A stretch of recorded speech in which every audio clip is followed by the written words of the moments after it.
Yeah, I know what type of time I'm on when I step in the scene, man. Had them bottles ready, had them sparkles ready. It's gonna be a good night. Last time around, it was different. Somebody tell them pay attention, nigga.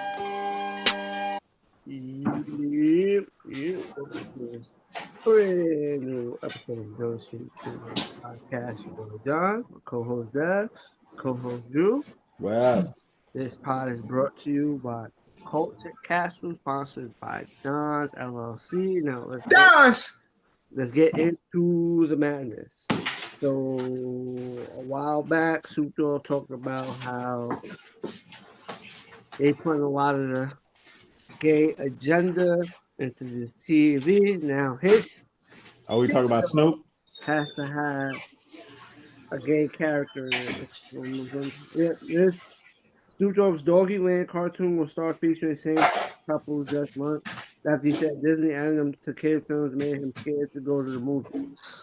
It's the network, bro. The network said you're gonna have it. So these networks, they do this. They like shit gotta have this. It gotta meet these criteria. Yes. Is this person represented? Is this type of person represented? Is this type of person represented? Do we got a funny animal in it? Like, do we got a talking animal in it? In order for you to produce this show, it must meet these criteria. My question to Snoop though is, why you ain't pull away? Because the kids shows rake in the dough. Like I'm a smart businessman at the end of the day. But I'm not trying to be, more morality police, but you know what I'm saying? You got to stand on what you stand on. Nick, it wasn't that big of what I stand on.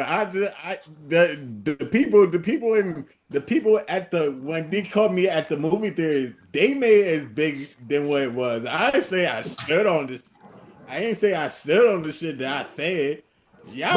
But Snoop be on some, man. They always try to make shit gay. Huh?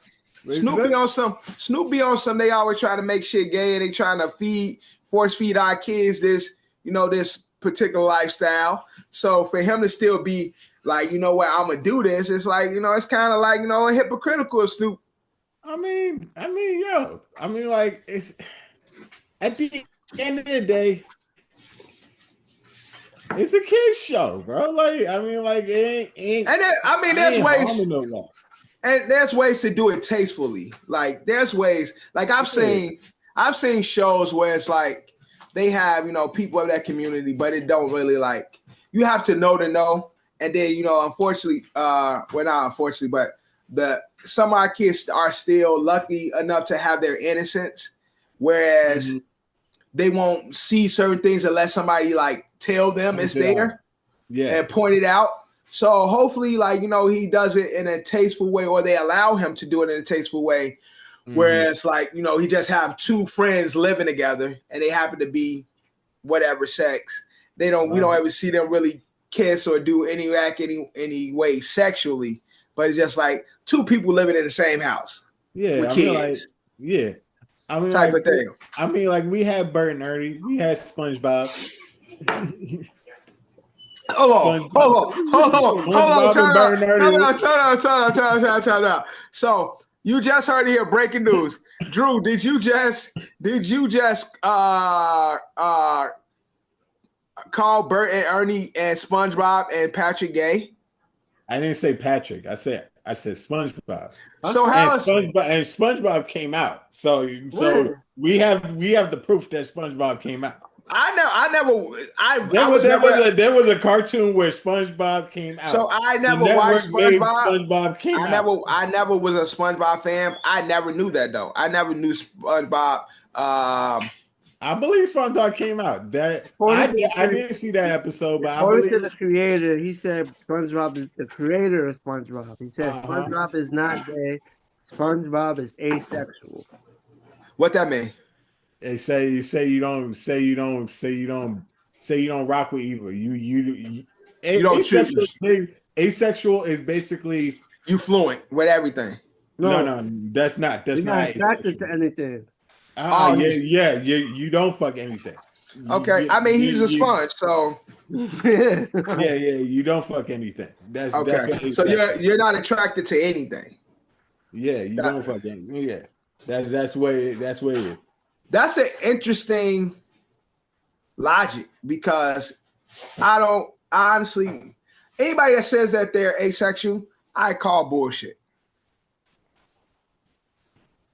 I mean, yeah, you gotta be attracted to something. And that's what I'm saying. Something. You check to something. I'm not gonna lie. I understand to that point, but then you look at the shit, like the weird shit, and it's like, how is people attracted to that? So it's all in the grand scheme of things. It sounds outlandish. But and when you say asexual, that means you're not attracted to men and women. Because you can still be attracted to a light pole, and that's still an attraction. No, but that's my point. You're not attracted to anything. Yeah, that makes no sense to me. I can't. That's bull to me. That's what I don't believe that people. Maybe it's a chemical. Imbalance thing. Like the wiring. You know what I'm saying? The wiring in our brain that makes you attracted to what you're attracted to. Maybe that shit is not wired. Yeah, but also with that, you have genetic organs that are fixed to be aroused or cause arousal. So for a said guy that might be asexual, when certain thing happens, he probably be like, "Oh wow, what's that?" No arousal at all.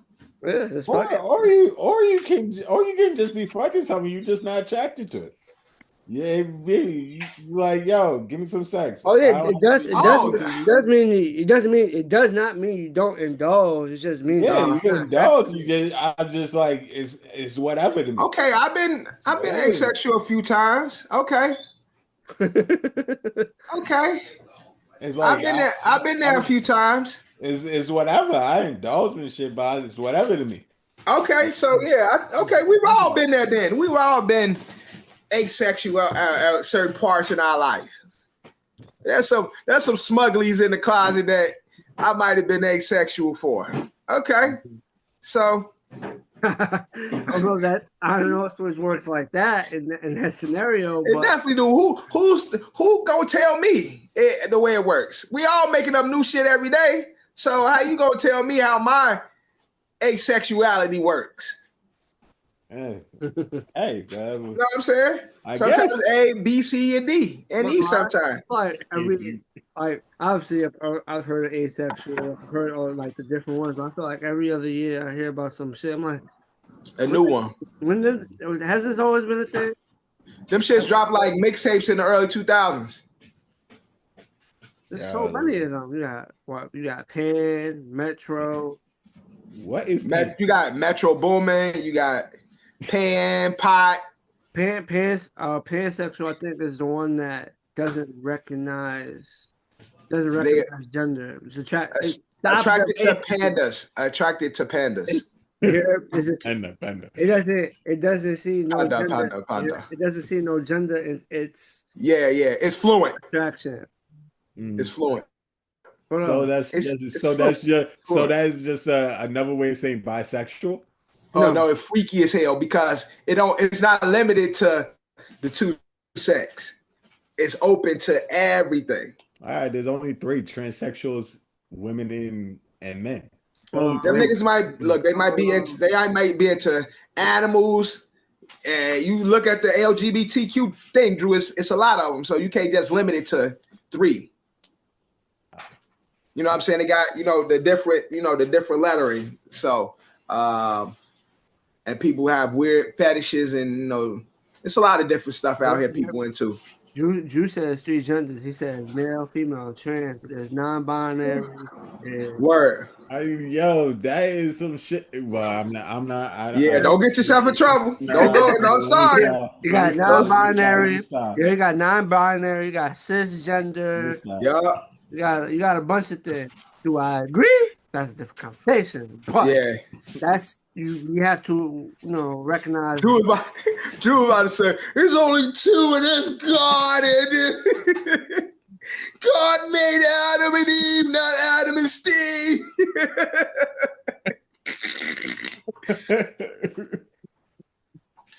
Drew was about to straight go there. He's about to straight go. What's my buddy that just got murked? Kurt. Yeah, Drew was about to go on his little tyrant for a minute. But yeah, so Snoop, congratulations on the show. We say all this to say congratulations on the show, but you're a little bit of a hypocrite. I'm interested to see what the show gonna look like based on what I know about him and his opinion on that lifestyle. I just want to see how he do it. The Doggyland, people have got that incorrect. The Doggyland, that show's been on TV before. Like Doggyland ain't no new. They're just now putting those two characters on. Oh, okay. So they added. Doggyland's been a thing.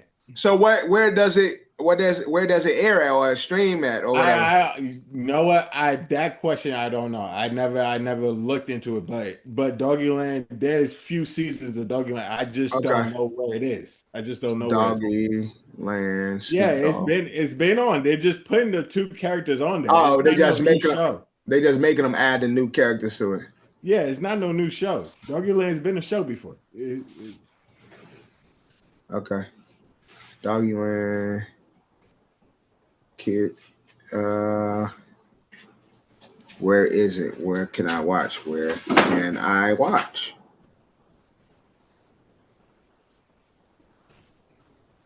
I'm only seeing it on YouTube right now. It's probably a YouTube show.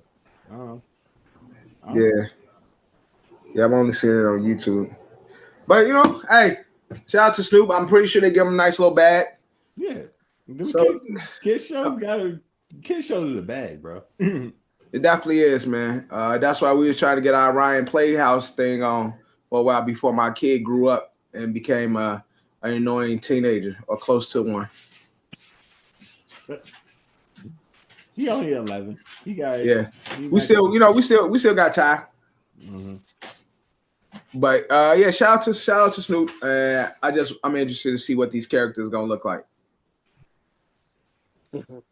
But speaking of that, let's get into love. J-Lo, who's been married a couple of times, engaged, more, has came out and said she has never been loved. Cap. Or she's never felt. Cap. She's never felt love, but she's been married. Cap. You felt love. It's just that at the point in time you want to lie right now. But it's okay. Jenny from the block, you brought on. Let's go.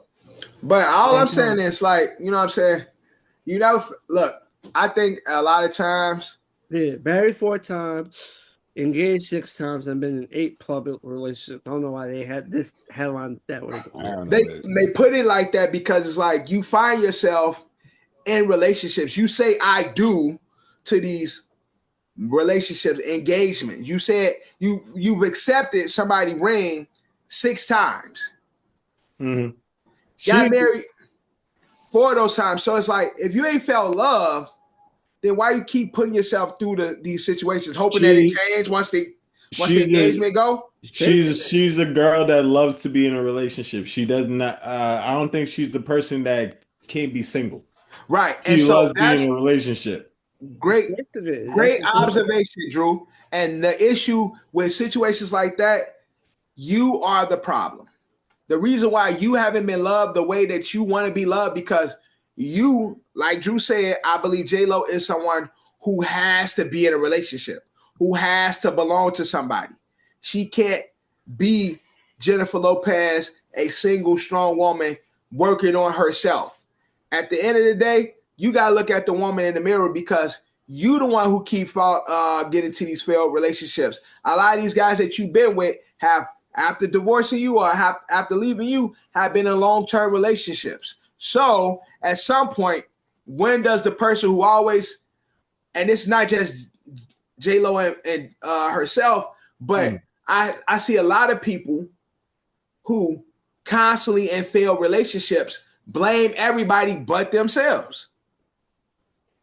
How is it that you in particular, specifically, continue to be in these failed relationships? You don't have to be in a relationship. Like you can date like you can date people, you can go out there and explore. You don't have to commit to anybody.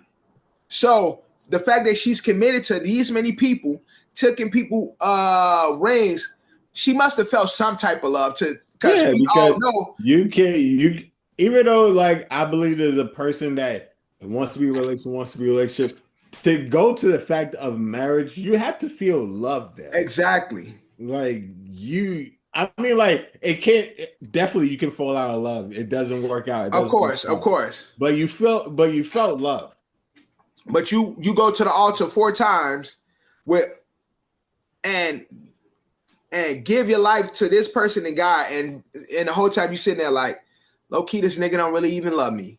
No, that's not fucking true. Mm-hmm. Like, I know hindsight is sometimes, hindsight is 20/20, but I think her hindsight, or what she should be looking at, is what has J-Lo done in these relationships to where she always have these failed relationships. She's in her 50s now or something, I'm pretty sure. Yeah, late 40s, early 50s. Not 50s. She's still looking fine as hell. Of course, beautiful woman. Ain't nobody taking that away from her. She can't sing, but she talented, and she got got a long list of things she's accomplished. But at the end of the day, you have to take some credit and credence to why your relationships fail, and you got to look at yourself and maybe do some soul searching inside to figure out what you doing, what you contributed to relationship besides being J-Lo. Because I know a lot of motherfuckers be thinking, oh, I'm a celebrity, so I'm the prize. You should be happy to be here with me, and you should do whatever it takes to make me happy. You might be an ugly ass person inside, and it's like, yo, I know she's J-Lo and she's bad as hell, but I can't stand her. And now that I'm in this with her, I can fall out of love with her. I mean, don't put it all on the guy falling out of love. It could be yeah, it could be. It could be vice versa. It could be vice versa, but she said that she's never felt love. So it's like, yeah, you're saying that. She's saying that after the fact. I really can't take that but a grain of salt. You're saying that after the fact. Like most of these relationships, just like I said, when you're in these relationships, you're feeling something different. Like you cannot say you're saying that after the fact. Now that you're single, and you're looking on your past relationships, like not everybody look at their past relationships fondly. Like, and then she's looking at that. I feel like because she's older now, and it's like, so she's a older woman now, and then you start to at those age, I'm sure you want to find that partner. You want to settle down. You want to kind of move out of the spotlight. And the fact that she hasn't been able to, now it's like the depression of the loneliness is making her say these candid things and stuff. But it's like you said, Drew, you can't just blame the guy, because maybe the guy fell out of love at times. Maybe you fell out of love sometimes. But one thing remains to be the same is you've continued to have a bunch of failed relationships. And why is that? I mean, who the hell knows? But I'm pretty sure. I thought Ben Affleck was the last one. They did it. They was on and off for 20 years. When they was with other people, they was with each other. But look, J-Lo, I got two young brothers that got plenty time. My son Drew, as well as my brother Johnny. They would love to marry you, or you marry them. You the one with you the breadwinner, so you'll be marrying them, and they'll be the house husbands. They'll be a house husband. John, would you be a house husband for J-Lo? That's just sound fun. Why not? Fuck it. Why not? Shit. You home, you take care of the house. You make sure everything. That's not really alpha male me, man. That's gonna tell. Yeah, that's very beta. I can go out and work. I don't have to be a house husband. I can work. She make the more money. She makes more of the money. But I'm saying, Drew, what if she because the upkeep of the finances and all this, I need somebody to make sure the day-to-day is being taken care of. You know what I'm saying? Take care of the house, make sure, the gardener is gardening, make sure the house staff is doing their part. You know what I'm saying? Make sure these bills I pay. You ain't gonna stay home and take care of that. Yeah, J-Lo don't want me. Fuck it. J-Lo don't want me. I'm just saying, if the opportunity came, would you be a house husband and take care of J-Lo's house and her older kids that's probably closer age to you, dropping them off at school? You know what I'm saying? Picking them up from school. They're closer to age to me. They don't need me to drop them off school. Well, they probably all driving now and shit. You're grown, nigga. Yeah, that's true. Let me see how old is J-Lo's youngest child. They probably not even teenagers yet. They probably like 12. How old is J-Lo? 12, 13. So yeah, Drew, you dropping them out, picking them up, taking them to gymnastics. Damn. You know what I'm saying? J-Lo had 12 and 13. She had pregnancy. She has a child at 17. Yeah. Okay. Oh, she does have a 17-year-old. Oh, damn. Yeah. Okay. Yeah, that makes sense. They're teenagers. I was trying to do who's her first child with Mark Anthony, correct? Yeah. She got 2 biological children, twins named Emmy and Max, with ex-husband Mark Anthony. Yeah. They 17. Yeah, I was trying to do the math, but I forgot, bro. Time is flying. 17, so they won't really need much, Drew. You just gotta, be there to support them at their soccer games and stuff like that. You know what I'm saying? Be the cool stepdad. I can do it. Yo, Drew, like, I'm with it. Rub her feet when she get home and stuff. You know what I'm saying? Then you could play. You go to, you can go to Equinox all day, work out. You know what I'm saying? You be doing all, you go have a walking group with some of the other housewives on the block. You know what I'm saying? Man, nigga. Start you a book club. Yo. I can work, nigga. Like I don't have to be at the home all day, nigga. Like the fuck. Hey, yo. But if you working, you not available. That's what you missing. You got to be available. Yo, I'm available when I come home from work. Nah, see, you ain't trying to be a good house husband then, because J-Lo ain't trying to end that shit. J-Lo on the road and on act and on these sets. And you gonna be there with her. You got to be there with her to take care of the little mundane things, to keep her stress levels down. You see now, I can't. Yeah, no. John with it. John like, fuck it. Take me on tour with you. I'll sit there and make sure nobody fuck with you. What's that movie she did? What's that movie she did a couple of years ago? We reviewed it on here. She did one of them rom-coms. She did the shit with my man. Was it Owen Wilson? He was a teacher. And she was like the famous singer. Yeah. It was Owen. It was, yeah. And they met by chance. Fuck it, I'll be Owen Wilson. I mean, yeah. Look, J-Lo, I'm just saying, spend some time with your kids. That's what you do. Kind of unfulfilling life if I'm just following you around and shit.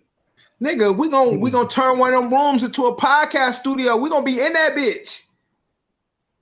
We could definitely do that. I mean, like, we usually have to get more exposure too. Like, definitely, we using J-Lo's YouTube channel. Nigga, we're gonna be on vlogging in her crib the whole time. You're gonna be like, yeah, this where me and J-Lo be doing things. And I'm like, yup, this where they be at. That's fucked up. Drew, how is it? Tell them how good it is on camera. J-Lo, if you hearing this, we mean it all in jest. Drew gonna be rating, giving them 1 to 10, like fucking what's the nigga that be doing the food reviews? The black nigga with the locks. Black nigga with the locks. Keith Lee. Keith Lee. She's gonna be like, I give that vagina. Yo, I swear to God, 9 out of 10. I can't watch his stuff. He's so monotone, bro. I watch his stuff. Like, God bless you. I give it 1 out of 10. I mean, I understand you're popular, but I can't watch your videos though. Like, but I'm not a big fan of like content like that anyway. When people be in their cars eating food, like. I mean, sometimes I watch it. Mr. Chom Time is one of my favorite ones. I like what. Who is that? Mr. Chom Time. Like, go on YouTube. Mr. Chow Town. Chom Time. Is he the one that be dissing everybody food? He has dissed a couple restaurants, but that's not the main. Oh yeah. No, this nigga. Every time he don't never say nothing good. He says something good. Nigga, he be talking bad about everywhere he go. He be like, this shit nasty. This shit. He speaks the truth. No, I can respect his content though, because all the time I be like, damn, dude, this nigga like any place. I mean, he does like some places. There's a few places he does like. Only time I see the nigga like something is when he go to fucking what's that place? Fucking Whole Foods or some shit. He'd be like, I got a Whole Food steak and I got a steak from this place. You know, them shorts be ads and shit. I don't take it with the grain of salt. He $10 steak, $20 steak. He be at a fast food motherfucking joint and be glowing out the hell out of it. Nigga, you doing the ad for them. Nigga, that's sponsorships. Yeah, today I went to so-and-so. I got this type of nacho and I got this type of nacho. Yeah, this shit disgusting. This shit tastes like ass. Go with it if you want to. Like, that's something like, damn, nigga, you like anything? No, there are a few, like the ones he be hitting the gems. Like some of the strip club spots he be going to. Cool. Oh, you he missed the oop. Start the Cooper Fly guy has he gone. That's his thing. Yeah, but J-Lo, we love you. Yo, they got big ass lineups. They like the Rockets. Starting lineup. Who got the big ass lineup? You got Dallas. I told you that was gonna be the lineup. Cooper. Oh, D-Lo coming off the bench. Cooper Flag to start. Yeah, I told you. I would expect Cooper Flag to be started. That's not. Yeah, but not at the one. Mm-hmm. Coop at the 1, Clay at the 2, PJ at the 3, AD at the 4, and Lively at the 5. That's AD. That look like Daniel Gafford to me. No, that's AD. Oh yeah, that is AD. Daniel Gafford ball headed. Mm-hmm. But he got the headband with the glasses and shit too. All right, John, what's next on the docket? So millionaires, the future millionaires. Go to it. So I need to be on that list. According to scroll no way up. According to Nivea's billionaire CEO, I don't know if I'm pronouncing that correctly. This billionaire CEO says next generation of American millionaires will be plumbers and electricians after AI takes over. So basically saying AI is about to fuck up the game. So you want to make that bread, become a plumber or an electrician.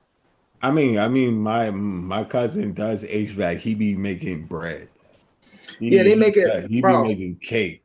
Honestly, I believe that, but everything will be computer operated, computer generated. So I don't see how those service jobs gonna continue to. No, you still need some. You still need some plumbers and stuff like that. No, I'm just saying you still trade jobs. Like I'm saying you need, yes, trade jobs will still always be useful, but I think with the advances of technology, all of these jobs become more obsolete because then we're trying to advance all of these things. We try to be more efficient with all of these things. So even with like HVAC, and you see it with cars and automotives and all these different like trade jobs, they've already tried to make advances with technology. So for him to say you're gonna be a millionaire doing these trades and vocational type of careers, I don't see that unless the world fucking shuts down and iRobot happens, and then you gotta know a skill in order to survive it. But to say they're gonna be millionaires, will they have a job? Of course. But to say they'll be the future millionaires, I don't know. I don't see that being the case. My cousin has his own. My cousin is basically his own business. He doesn't work for anybody. That's his company. It's his company. But still, like plumbing is still gonna be needed. Like there's no automated system is gonna account for when your plumbing goes bad. You still gonna need an official plumber with a trade job and the licensing to fix that. That's what we say now, Drew. That's what we say now, Drew. The computer is not going to automate shit like that. The skilled trades segment of the economy is set to experience a boom. So everyone's projecting that the trade, people that's into the trades is gonna boom. Yeah, I mean, like. It sounds good. I hope that's the case. But again, for them to say them are the future millionaires when we continue to see. I mean, seeing streamers are still that's going to be top head of like those niggas is those. I'm saying motherfuckers is making more money doing less. You get what I'm saying? So like we've seen with the advances of technology, keyword. With the advances of technology, we're seeing people make more doing less. So I don't see where people are going to have to do more in the future to be the next boom of millionaires. I'm not saying billionaires, millionaires. I don't see that. I just don't see that because again, the advances of technology, what we always need. Those trade jobs and those vocational careers, but to have a boom where it's like everybody is now saying, okay, we're gonna go pick up a trade and do this and do that when they're so hell bent on doing less and getting more. I just don't see the world moving in that direction. Nah, bro. Not everything is going to be automated when shit goes to putts. Not everything. Your heating system, the lining you shit. I don't know. I'm not a plumber, so excuse me to all the plumbers. I'm fucking up your language. All that when the pipes go bad, nigga. There's no automated system that can fix that. Right, that's true. And again, you got your language. You got certain companies that runs all of these like that. The major companies that run this shit. So like my brother-in-law has his own HVAC company, and he's competing against the Con Ed's and the People Energy and all these and stuff and the big contracts. So like again, take that in consideration. Also, like these fields are monopolized. So although your cousin might have a company where he's been able to be profitable, he's still gonna have to go against the majors, the big boys and shit like that. So it's like. Yeah, of course. Even if we see a boom, it's going to be a boom to those who already control the markets. So again, with the technology that we keep trying to do, no, less. Well, they saying people working for. I'm not saying that people working for those companies are tradespeople too. Like, what happened? People that are working for GE and like places like DEP, those are trade people too. Like if they become the next millionaires, you're saying John's saying the same thing. Like they are not trade people. The people that's running those companies are fucking HR people and business people. They hire niggas to do it. They don't know nothing. They know numbers. Them people running these companies, they know numbers. They know technology. They know data. You still gotta hire the people. They be making be making right. You still again. That don't mean that the people that's making the trade is gonna be the ones making the money. We still making the 1%, the bread. I mean, that's what I'm saying. The data people is still the people. The white collar people are still the people running the trade fields and markets and shit like that. Like, although your cousin has all the skill, the people that's running it that he's competing against don't know half the shit he know. You get what I'm saying? Like, physically, he could get down and do some shit. Like, know how to work with his hands. Those people that's running these companies that's millionaires and on these lists and shit, the motherfuckers ain't did nothing with their hands but write checks and type in data. So again, I go back to the same thing I've been saying with technology changing and with the monopolizing of different industries.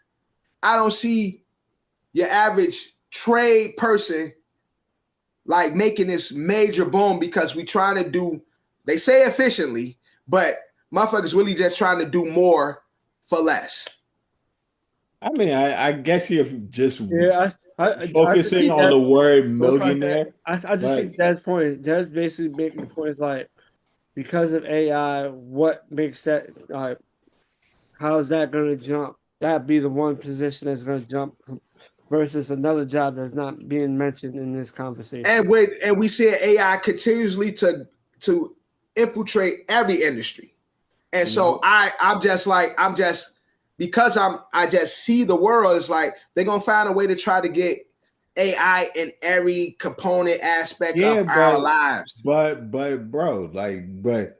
AI is not gonna. I agree. Like, I feel like jobs like where automated stuff happens, like in the fast food industry, like in like these stores where you don't need people, but you need people for the jobs that you need them to, like to fix some shit. No automated AI is going to be there to fix your problems sometimes. But I'm just saying it, I'm looking at it in the sense of like, look at, you know, the automotive world and shit. Like, you got engines that, you know, formerly were, you know, guys building engines and all this and shit. A lot of engines today, and we're going to continue to see the growth of AI where it's not even the traditional engine no more. It's literally a computer. Cars are fucking computers. And so those service jobs that people once had are being eliminated because of the advances in technology. So with that, if we see it in this industry, I'm not gonna say that these other trade industries can't be infiltrated the same way the automotive industry was infiltrated. You get what I'm saying? That's what I'm saying. Like, we thought this was something only a man would, you got to get on your hands and get greasy and get dirty and do this.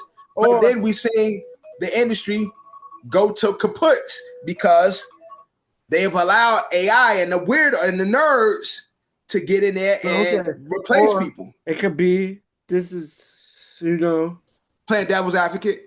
No. Another way I see for this call is more of a drastic measure.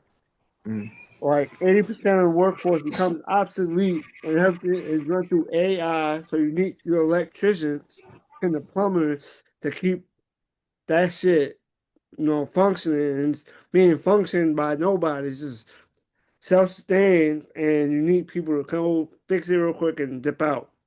Maybe that's those who drastic.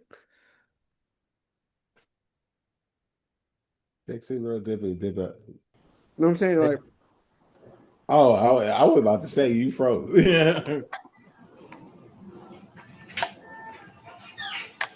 But that's maybe the option I gave is a little too drastic, but I think what Dev is saying is a little too drastic, like saying that they're gonna eliminate everything. Like, that's no, I'm not saying it's gonna eliminate everything. No, I'm not saying that's a possible scenario. That's why I'm not saying it's gonna eliminate everything. What I'm talking about is the boom that they're talking about. And I'm just saying I don't see how a boom can happen in any industry that involves us manually doing it when we continue to see them try to infiltrate AI and everything. That's all I'm saying. That's my plain statement. I don't see service jobs or trade jobs booming when I'm seeing other parts of the trade industry being affected by technology. So that's my blank statement. Everything else, you take it as you want, but that's my statement. because I've seen AI infiltrate other trade jobs and other service jobs and other vocational jobs, I don't see how this can be our future because we've continued to allow AI to continue to replace people. That's all I'm saying. Hey, maybe you're right. Maybe you're right. Maybe you're wrong. We just would not know at this point. This is another shitty opinion. That's all we do. We giving our shitty opinions. Yep, we're just living through it, man. We're living through it. We're in the matrix. Still true services.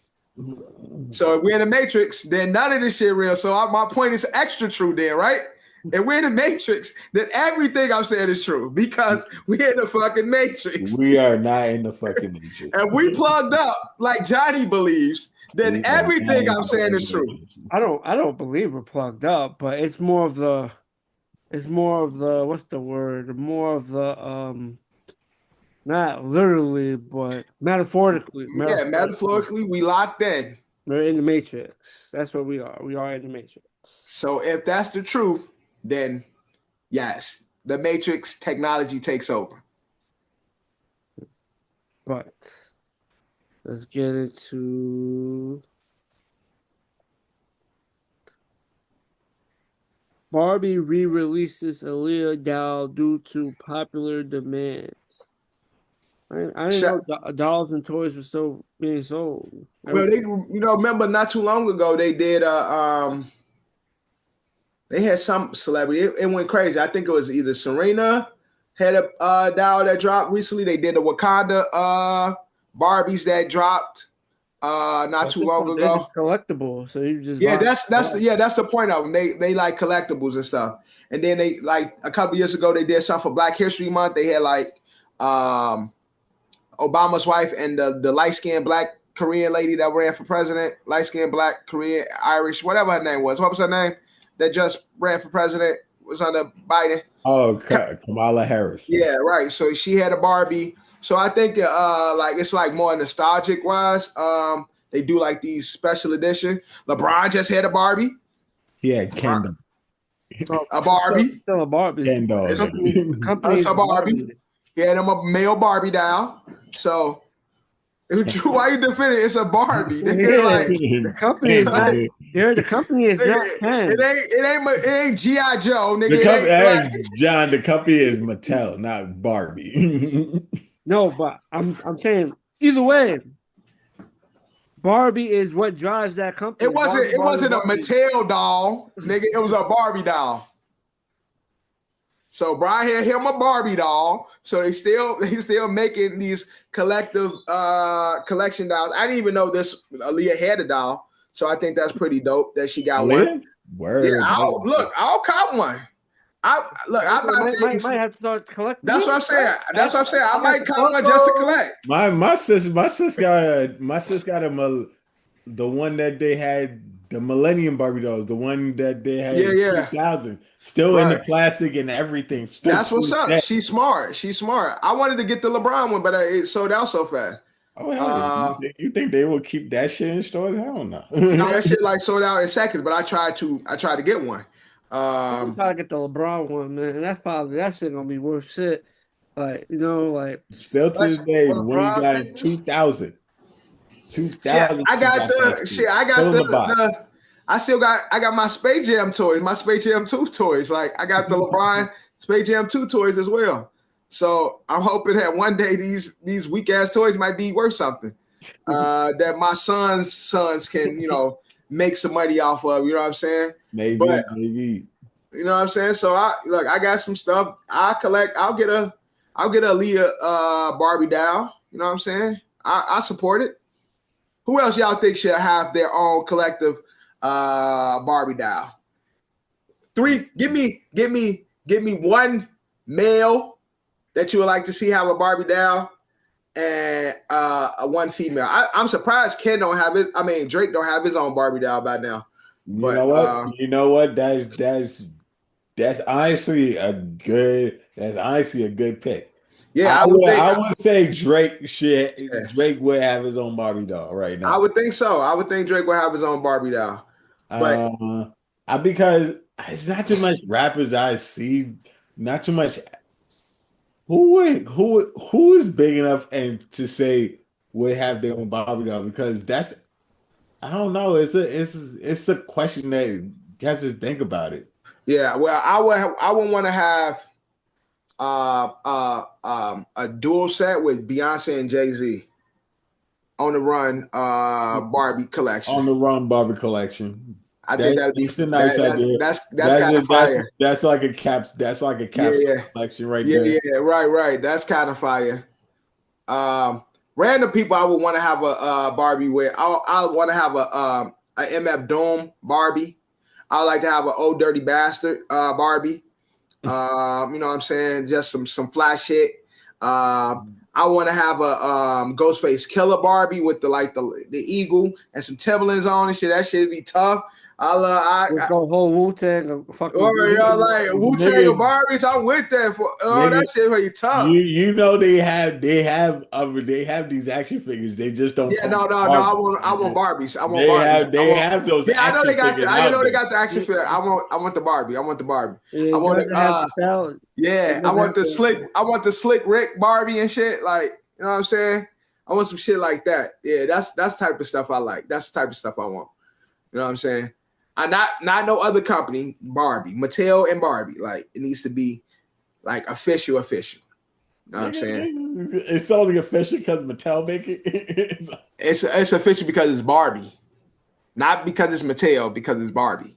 Nigga, the Barbie movie didn't even make that much money. No, you wrong. Barbie movie was big and it's a good movie too. I don't know if you ever saw it, but the Barbie movie is actually a good ass movie.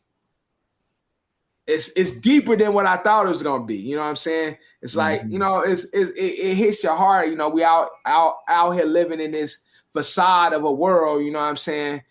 When we all just want to be loved, we all just want to be accepted for our real selves. It's a good movie, man. It's a really good movie. All right, I'll see if I come. Nah, have you ever seen the Barbie movie? I'll watch it, but I haven't watched it yet. So y'all check out I ain't gassing it. It's actually a good movie. Like, it's a good watch.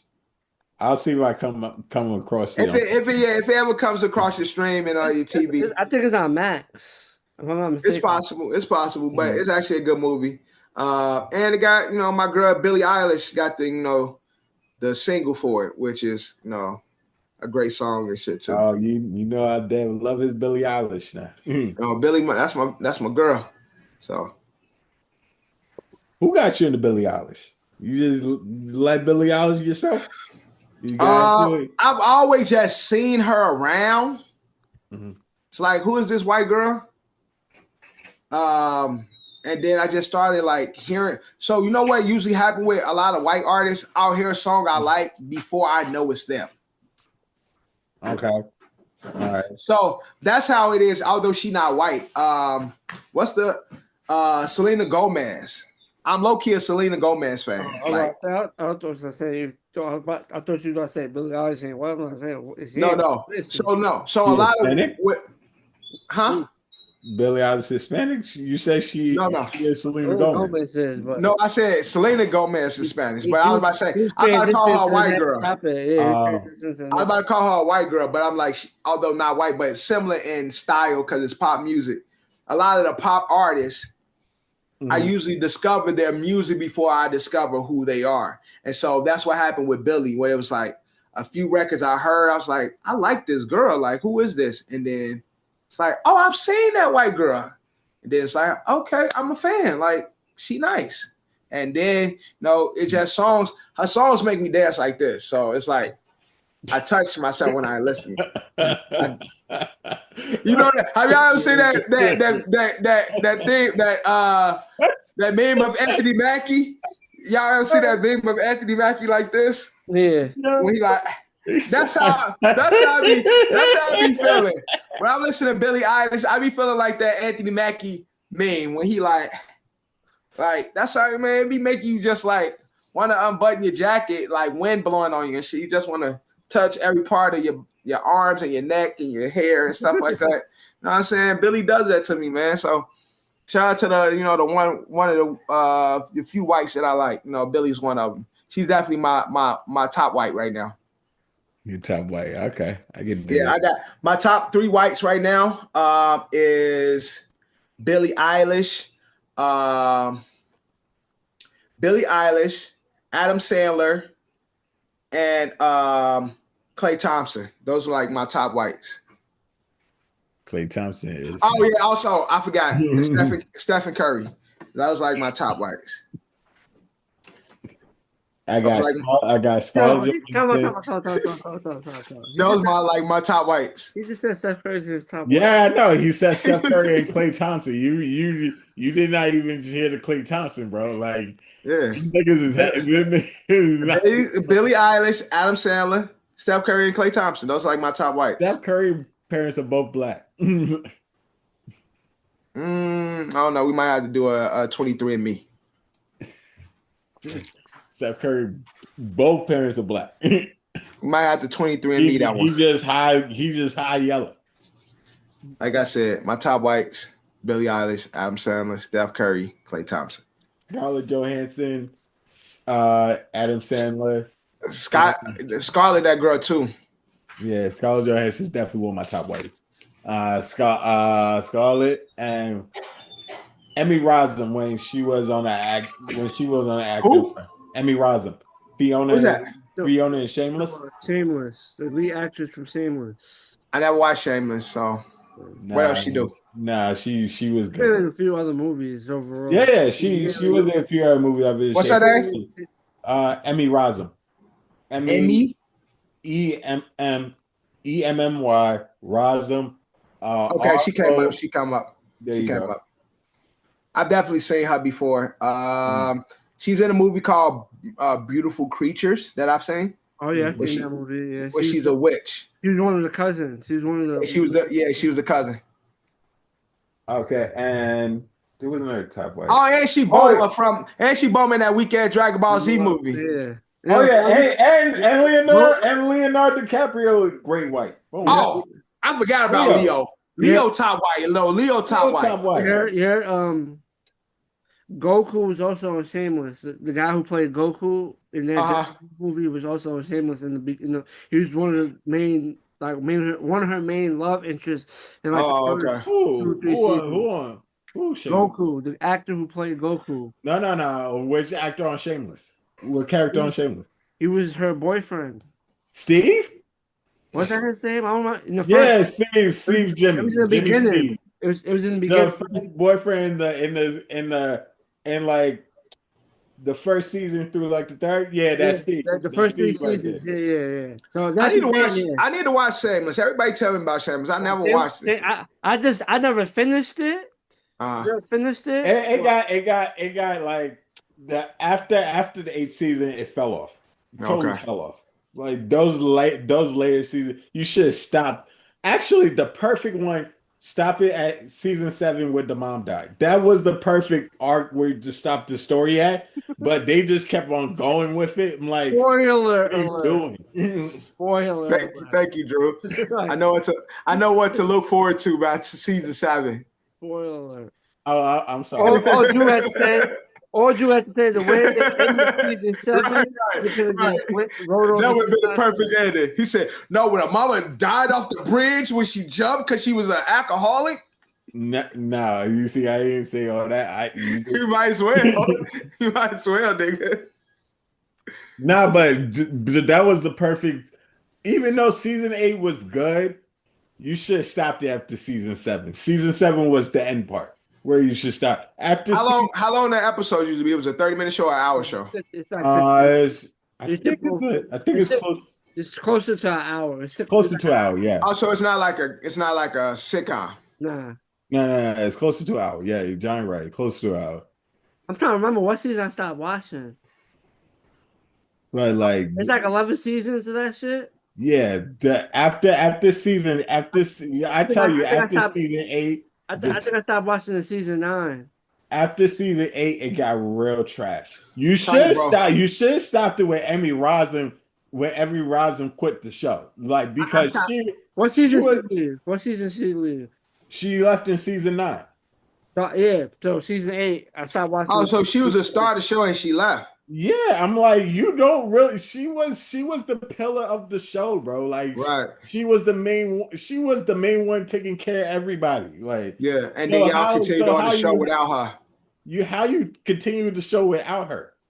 Yeah, I think I'm a big believer in that. Like, shows need to stop after 6 seasons. I think you work towards doing 6 good seasons. I mean, like, they had it.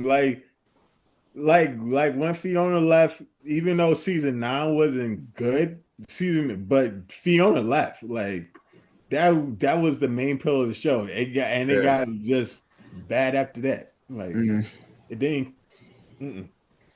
All right. Well, I hate when the people like. I feel like if you's a main, I understand you want to chase other opportunities and shit, but if you like the main star of the show, cut the show. You have to leave when the show ends. But the fucked up part is, like, because you choose to leave, you can't fuck everybody over, and then everybody lose a fucking job. Yeah. So, like, I understand you want to chase your shit. But wait till the shit ends and leave, and that's it. They probably she was probably that fuck up their whole shit by having the stars leave.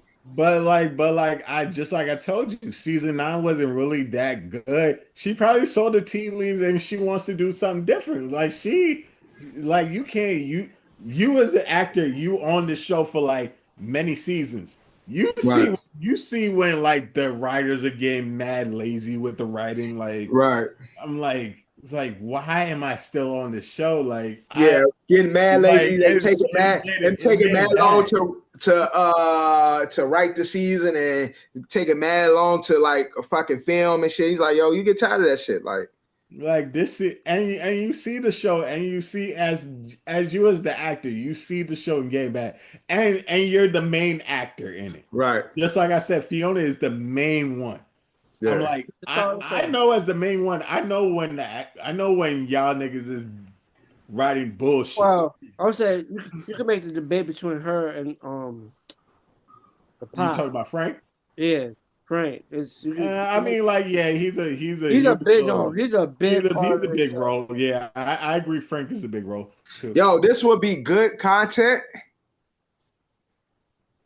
Good, bad, bingeable, yeah. You see how you just went on a diatribe about this show, Drew? Because it's one of my favorite shows. Yeah, we went from. I'm like in the midst of rewatching the whole thing right now. We was talking about a Barbie doll. We got to Great Whites, and now we're talking about Shameless. I mean, like that's just natural conversation. Yeah, that's what a pod is. We had a list of great whites. We could do the actors, and boom, you said Leo, and then you went to Shorty, and boom, we went on a whole Shameless talk. That's 30 minutes, 40 minutes show. Boom, boom, boom, shabang bang. We done with the episode, man. Look, what's next, John? I just point these things out. Let's point these things out. Drew be like, I can't do this. Look what Drew just did. Yeah. Drew just went on a whole 15-minute tangent talking about Shameless. Yeah, but you noticed that, right? I was talking with y'all. Y'all want me to do this shit by myself. I'm not comfortable doing. We never said that, Drew. Yeah, we said we would be there. We gonna do the same shit we doing now. It's just you lead. You take the lead. John taking the lead. I lead OSA. You take the lead on that. Yeah, basically. You come up the rundown. Shit, we can even do instead of like people. As I said, as a joke, the book group. We could do a whole shit where we watch the series together and come and watch it. Like, watch episode boom boom because this is gonna be the points for the pot for this show. So it's like we covering this. So Shameless. Watch episode 3 of season 1. So when we come back, that's what we're gonna talk about. We're gonna break down this.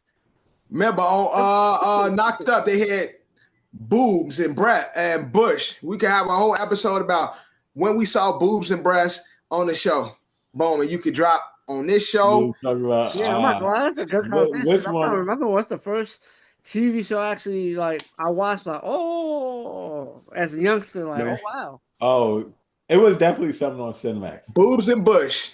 It was definitely Cinemax. Cinemax was I'm gonna go. the first one. Go HBO. Yeah, I think it was HBO. Yeah, it was Cinemax for me. We had like the watch the Cinemax one because Cinemax ain't have no shows back then. I know. Cinemax ain't had no damn show. Cinemax had movies. They showed movies. Cinemax had the softcore movies that used to come on at 11 o'clock. TV shows. Oh, okay, yeah. Right, yeah. Yeah, they didn't have no TV shows. No. Sorry, it didn't have no TV movies. The first movie, it was it had the horrible acting softcore porn movies. Yes, they definitely did. They niggas not acting. Yo, it was one dude. He used to have like long blonde hair. He used to be like all the fake TV, like all the softcore porn. It was one guy. I know exactly what you're talking about. You know what I'm talking about. He used to be in all those movies, bro. Yeah, that's a white guy. I know who you're talking about, bro. Look like Triple H and shit. Like y'all know who I'm talking about. You had to be around. You know about. I know exactly what I'm talking about. He was like the guy. So y'all listen, Great Whites. No, he ain't. No, he's not. But since we talk, it just remind me of that time, and he was one of those guys. He's one of those. He definitely was in a whole bunch of those things. He was in a whole bunch of the movies. The movies that come on. The movies that come on 12 o'clock at night. Yeah. He was definitely in it. But I'm trying to think of what movie. It's definitely a 90s movie. I would have to go back in like the history of like all the movies that came out in the 90s. But you ain't see nothing. You just saw rubbing and boobies, but you really see nothing. Right? It did enough. It did enough for you. We're talking about softcore porn. We're talking about that. Yeah, it did enough.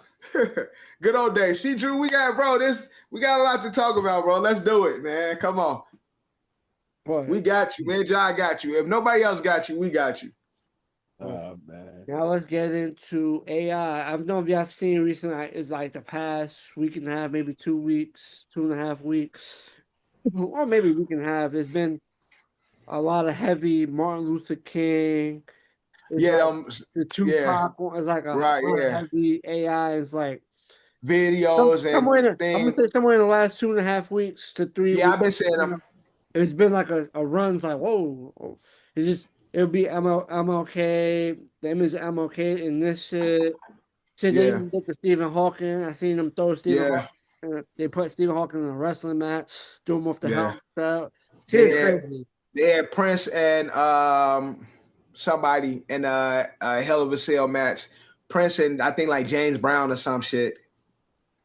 What? They officially got, I guess, the estate or the family of Martin. Oh yeah, the MLK don't like that shit. MLK they got a cease and desist. Basically, so basically they got it banned, so his image cannot be used into. I respect it because they not. I mean, it's not like they're none of the imaging or the imaging that's being used is not being used in a positive light. Like we know, although Dr. King is a human and we make mistakes or whatever, but the reputation of Dr. King is civil rights leader, Christian man, a guy that really stand for something. So a lot of imaging that we've been seeing is not of the cloth of what Dr. King's image is. And so I think if that was one of our loved ones, and whether they was a popular celebrity or not, if it don't align with what we know of them or what we want them to be seen as, we will feel away too. You make a good point. But what you was gonna say? Because what you thinking? Because you sitting there like, it's just for fun. Yeah, I'm like, yeah. You said it ain't that deep. I mean, like, it's not that deep. Like having Martin Luther King come down a wrestling ring and beat up someone. It's just funny. It's just funny. Like, I mean, like, I get it. You make a good point. Because he was a Christian man, leader of the movement, right? If you he's a important pillar in the Black community, right? I guess if the family doesn't want a light shine on, that's not like, even I don't think it's not that negative. It's just some fun shit. Right. I guess you can respect it. Yeah. Yeah, I respect it. I'm not mad at it. It's like, because I laugh at these videos too. But it's like, I can understand why they would feel away at the same token, because although, again, our advantage is different, I think, like, even if that was my family, I'd be laughing too, like, yo, they dumb as hell. I probably won't get a cease and desist because I know who my family is. But I ain't mad at somebody who also would be like, yeah, I don't like that look or that image, because a lot of these kids nowadays, the AI kids and the technology kids, don't know Dr. King, and then they don't want this to be what they know of him. Yeah, he's not. He's not here to defend his, his reputation. If you have black parents, you're supposed to know who Dr. King is. Definitely not these AI stuff. Your family is supposed to sit down and teach you. Yeah, that's true. Like your civil rights movement. Yeah, we definitely can't. We can't leave it up to technology to teach our kids. Can't leave it up to you. See what Donald Trump doing over there in Florida and all that type of stuff. They throwing all that Black history shit out. It's up to us to teach. That's a fact. That's a fact, Drew. It's a fact. But again, I ain't mad at it. But I also, again, it ain't that big of a deal to me. I thought it was funny. But at the same token, like, I could go either way with it. Like, I like it. It's funny. I seen some other, like, celebrities and shit doing some wild shit. I just sit back and laugh at it. But I also can see why the estate be like, nah, don't do that to my family. July, this shit funny. I don't care what they say. I mean, like, I do, as you explained it, I was like, even though I want to retort, Dev is making sense. I do that sometimes.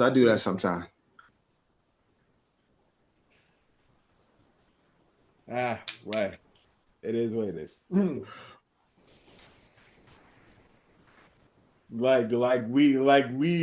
every MLK Day, they be having the club flyers.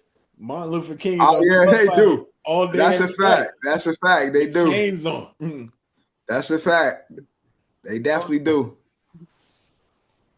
Yeah, say freedom. Hashtag freedom ring for half off on bottle services and shit. Yeah, but Worr. The only difference with that doesn't reach as much as this AI shit. Everybody sees that shit. Yeah, globally. Nah. Drew still like, this shit ain't that big. Ain't that deep. I mean, like, I can see both ways. I say it ain't that deep, but yeah. All right, cool. But it just happens, like, if we do that for Martin Luther King, we have to do that for everybody. Like, everybody's family is going to get tight. Yeah, but everybody's family is going to get tight. The family / the state will have to put that pressure against. You think Martin Luther King is going to be the only Martin Luther King family is the only family that's going to be doing this? I told you they was throwing Stephen Hawking around in the AI. Oh yeah. Stephen Hawking is going to be the next one. Watch, man. Yeah, Stephen Hawking look funny falling down at the what is that ramp that skateboarders be going down? The half pipe. Boom. Yeah, that's it too. Crazy. But now let's get into Brandy and Monica. Monica is on a tour, but the other day they was performing. And Brandy abruptly just left the show. Like, she just watched. Apparently, she was having some sound issue things, and she just walked off stage. And I've heard many artists be yeah, like, that's what I'm about to say. This right, they be like, fuck it. Yeah, that's a fact. I've seen many situations where artists, where the engineer and them fucking up and the sound ain't right, where they just be like, fuck. It's luckily she didn't black out, like throw a mic at somebody or say something on mic. Yo, she walked out like Nicki Minaj just got when blacked out in mid show at her DJ. Right, that's what I'm saying. Right. Like, so, turn to a DJ and like, nah, nigga, you do this shit one more time. Well, right. Buy it. Well, she that was the speculation, but she finally broke her silence and she said basically she wasn't feeling well. So what? She apologized. She said she just was dehydrated and she felt like she was gonna faint. I mean, they don't have signals and stuff like that. Like, you know what I'm saying? Like, go back to your show, get you. I mean, like, do the intermission. You know, the emergency intermission. I'm pretty sure you have IVs in the back. So basically, also it's a combination of both. She wasn't feeling well, and she tried to make it work, but then. Okay, if she tried to make it work, there was technical issues. So then she was like, "Oh, fuck this shit! I don't feel good, and y'all fucking up. I'm out." Yeah, it was compounded. So basically, it was a combination of both. Unfortunately, it was impossible to fully connect sonically with the production. I really appreciate everyone's best efforts. So get them people either a refund or redo the day. I mean that's planning on doing that. Yeah, that's what they don't give you no refunds. Fuck that. They'll reschedule. yeah, redo the day, and then we all good. You know, one thing I saw that's interesting about this tour, they're performing together. Like they're performing each other records together. Like it's not like Brandy set, Monica set. They actually on stage together, performing together, which is interesting. That's dope. I mean, like I say some clips. I'm like, Brandy singing like back up to Monica, Monica singing back up. They singing songs, each other's songs together. Yeah. Like doing a verse, Monica do a verse, Brandy do a verse and stuff like that. It's like I didn't when I saw they was going on tour, I didn't think it would be like that. I thought it would be. Think it would be like just like you said. There's a set, Monica, right? And then Brandy, and then we'll finish with The Boy Is Mine together type shit. Like exactly, yeah, that's what I was thinking. But no, they're actually performing together, which is kind of dope, man. Interesting. And I just saw funny thing, John. I just saw Brandy in that weak ass movie. Oh, I don't know what you did last summer. I know what you did last summer. The remake. Yeah, the new one. Uh-huh. Which I won't spoil, but come on, man. Come on, man. Shit was ass. Yeah, I swear they be doing that, bro. Like, nah, Drew, if you see this shit on Netflix, if you was to go watch this, you'd be like, really? That's what you're gonna say. Really? Like, come on, man. Y'all just reaching. Sometimes it happens like that. It shows and movies, like, yeah. Reaching, bro. Especially if you're a remake. Like, yeah. The remake sometimes is not really going to eclipse the original. Like, it never does. Hardly ever do. But I don't think Scream doing a bad job with their movies. Like, yeah. Actually, I like the newer Scream movies. Mm-hmm. Keeping it real simple. Like, nigga, I don't like y'all, so I'm killing y'all. Straight like that. I don't got to feel no way. I don't like y'all. Like, my people don't like y'all. Oh, y'all said something crazy to my cousin. It's time for y'all to die. Like, it's real simple. Straight to the point. And these Scream niggas got guns and shit now, too. So it's like. Yeah, you got the new one coming out in a few months. Yeah, I fuck with the Scream movies. How many Screams is it? Like 6. Scream 6? Yeah. They got Olivia Rodrigo. What's that name? That's her name, right? Olivia Rodrigo? Jenna Ortega. Oh. Wednesday. I was about to say Saturday. Wednesday. Yeah, got Wednesday in there and shit. Although season 2 of Wednesday was ass too. But shout out to these people. Man, Wednesday as a whole was ass. Even season 1 was ass. No, I actually like season 1. I didn't like season 2. Or maybe I just like, or maybe the way I'm thinking of it, like, I had the Addams Family, so you just a remake. I Right. Into it. The Addams Family was like I lived the Addams Family. Yeah, it's so like nostalgic. So it's like me. It's like me when I saw Fuller House. Like Fuller House was. I never watched Fuller House. Fuller House. Yeah, I saw a couple episodes. It's like, nah. All right, I get it. Y'all just. But it's like watching the O'Connors, the Connors or whatever remake. I never watched the remake, but what I say with Fuller House, what they did was obviously they had the younger generation, but they catered more to like the people that basically whoever was originally watching. So like they actually had the younger kids, and then they had their own stories, but the main stories was the OG.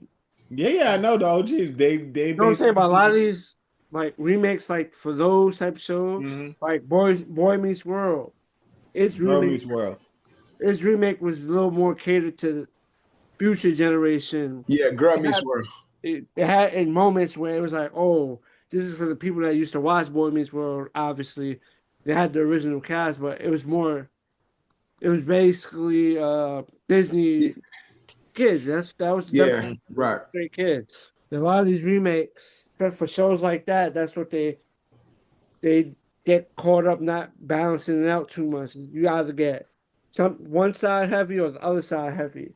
And then when Bob Saget died, it kind of went kaputs after that. Like but he died after the show ended though. He died after the show ended? Yeah, Bob Saget died after the show ended. You see, I did not get that far. I honestly watched. I honestly watched half the season, and then I got to the last season. I just ain't finished watching it. I watched like a couple episodes. I think like 4, and then I just was not into it. Like, and I watched Full House. Like, I was Nick at Night used to have all the Full House reruns. I used to watch those. Like, I fuck with Full House. You know. Yeah, it was so entertaining. Those sitcoms from the 90s. Did y'all ever watch Family Still Matters? I'm still waiting for Family Matters remake. I never even heard of that show. Yeah, Family Still Matters. He's making fun for the fact that Family Matters didn't have a remake. Because that shit sucks. No. Oh. Bro, I'm not gonna lie, they was dealing with a lot of drama. Oh, hell yeah. On that show. Them characters, once they got old, they had a ton of problems. But shit. My man Urkel, man. But it's like bring back my man Urkel, man. Bring back Urkel. Urkel just got typecasted, like motherfucker. I'm not gonna I ain't never seen. I probably seen him in like 1 or 2 things where he guest starred post Family Matters, but I ain't really. But it's like that character was a blessing and a curse. Yeah, definitely. That character, once you was in it, you made a whole bunch of money when you was doing it. But he had an out. They helped him, even though Urkel went crazy. He had an out because he created Stefan. Right. Stefan, it was like different. So he couldn't do Stefan without doing Urkel. Yeah, he couldn't do it.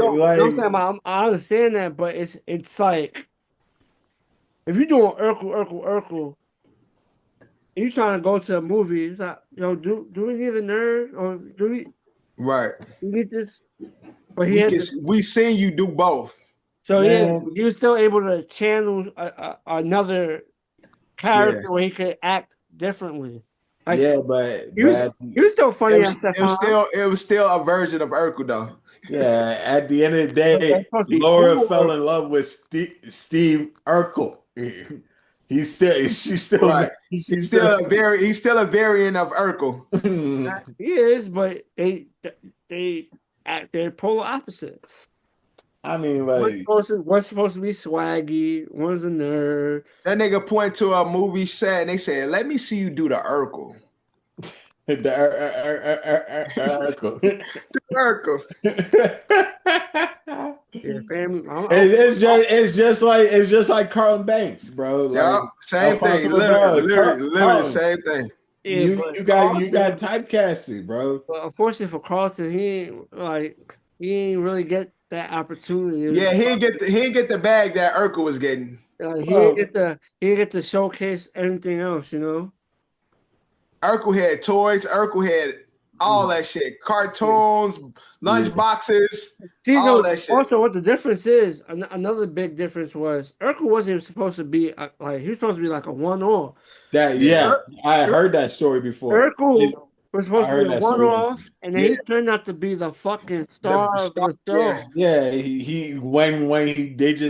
when those few episodes, it was just like you said, it's supposed to be one of those few episodes. He killed it, and was we need to make this guy a mainstay. He killed it, ratings boost, and then people asked for more Urkel, and then it was just like, oh, he's the star. Carlton did his role well on Fresh Prince, but he didn't shine. He didn't overshine Will. He didn't overtake Will or nothing. True. You could argue, Uncle Phil could have had more people gravitated to his scenes more. But I also think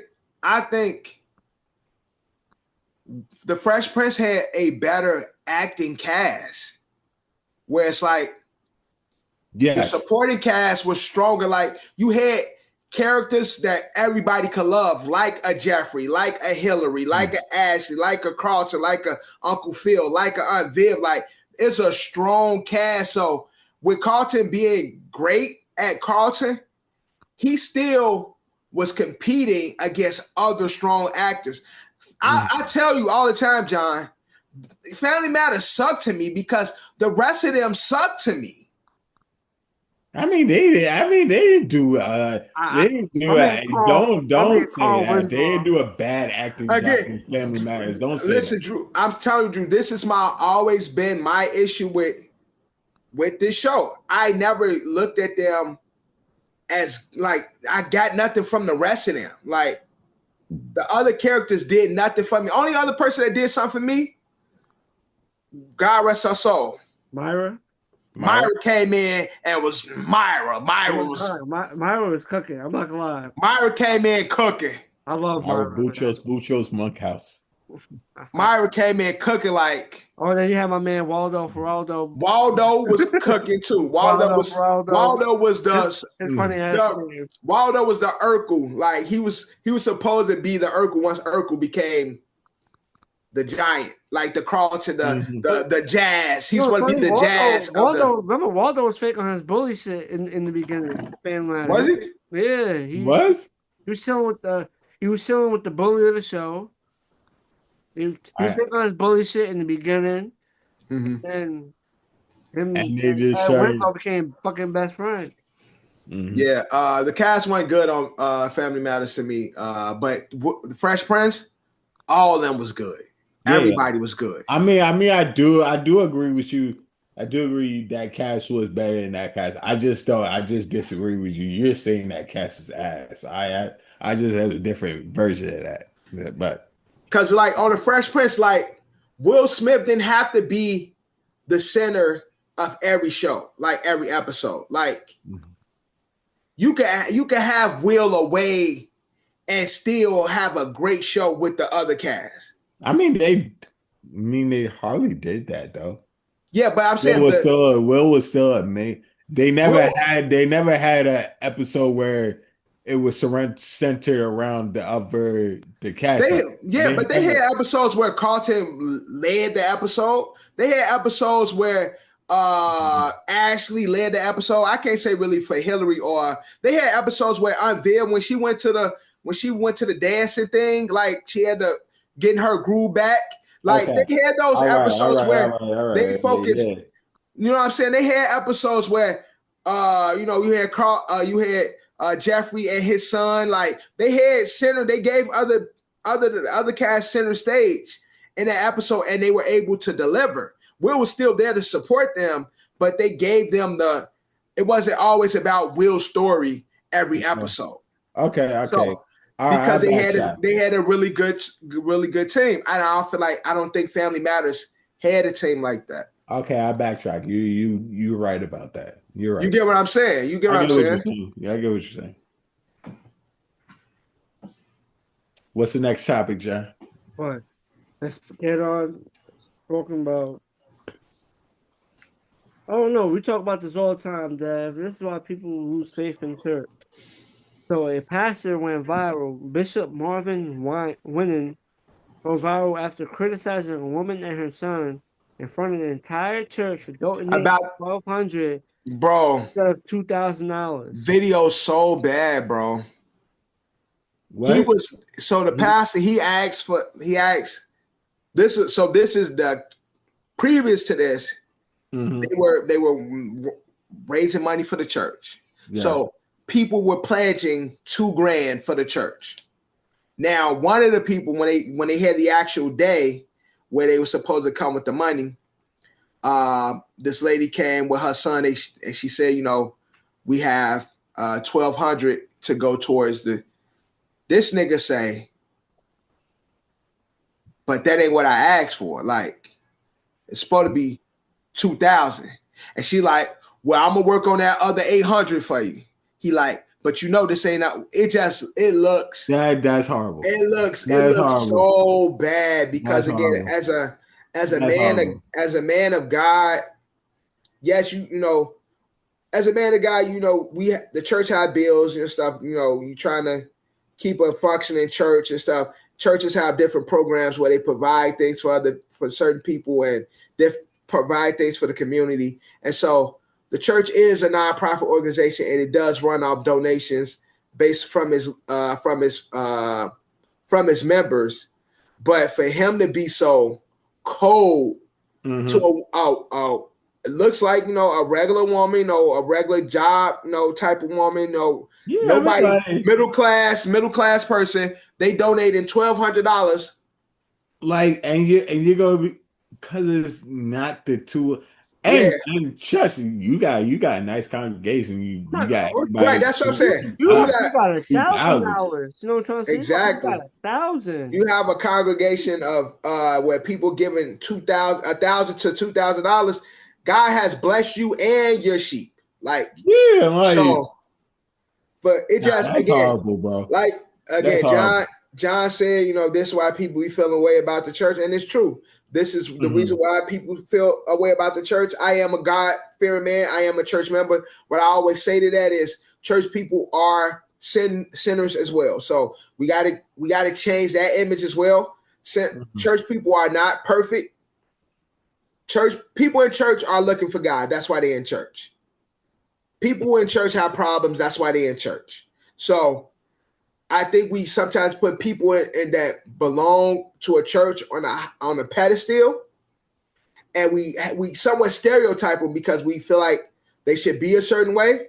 And there is some light to that, because if you are knowing of the gospel, then you are expected to represent God in a good light. But do know that people that go to church are as messed up as people who don't go to church. So I'm gonna say it like that. Like John, you know, John said, that's why people don't fuck with the church. I can understand that, because these are bad examples of the church. But the same way, you know, people say that's why I don't like black people. It's like, come on, bro, you can't stereotype. You can't stereotype off of all of us based on a few bad examples. So exactly, yeah, you can't. No, I agree. I'm just saying, like, you know, a lot of these they just come off money hungry. So that's what. That's true. So it's like very true. Money hungry aspect of it, because obviously, you know, you have your faith, and then some people be like, you know, why I need to spend money and I believe what I believe in, you know. And you got your Bible, you know, you can have a relationship. Your relationship with God is individual anyway. You know what I'm saying? So like, although God wants us to congregate together, he wants you to be a part of his church. I mean, part of his house. He wants you to visit his house. But you can have a relationship with God and not be a member of a church. Bible, basic instruction before leaving earth. Get right, read your Bible, talk to God yourself. Basic instruction before leaving earth. Oh, word. Okay. That's the first time I probably heard that before, but you know what? That's a good one. All right. You're a Jew. That's the only person I've heard ever say that is my pastor. So that's why I get it from him. He say Bible is Bible, basic instructions before leaving Earth. That's good. All right. That's good. Oh man, I like that. Shit, that dunk by woman was crazy, but Dad might have got one. Might have got one. Drew might start coming to your church. Drew, hey, come on, Drew. You invited, brother. You invited, Drew. Come. Drew, did I ever tell you a story how Dev had me at his church? And had and shit. I had to sit there for like the last 30 minutes of the service, like that last 40 minutes of the service. Yeah. I tricked John to come to church. And I'm like, oh, I got this shirt on. The lady was talking to me, and so she mentioned the shirt. I'm like, I was going to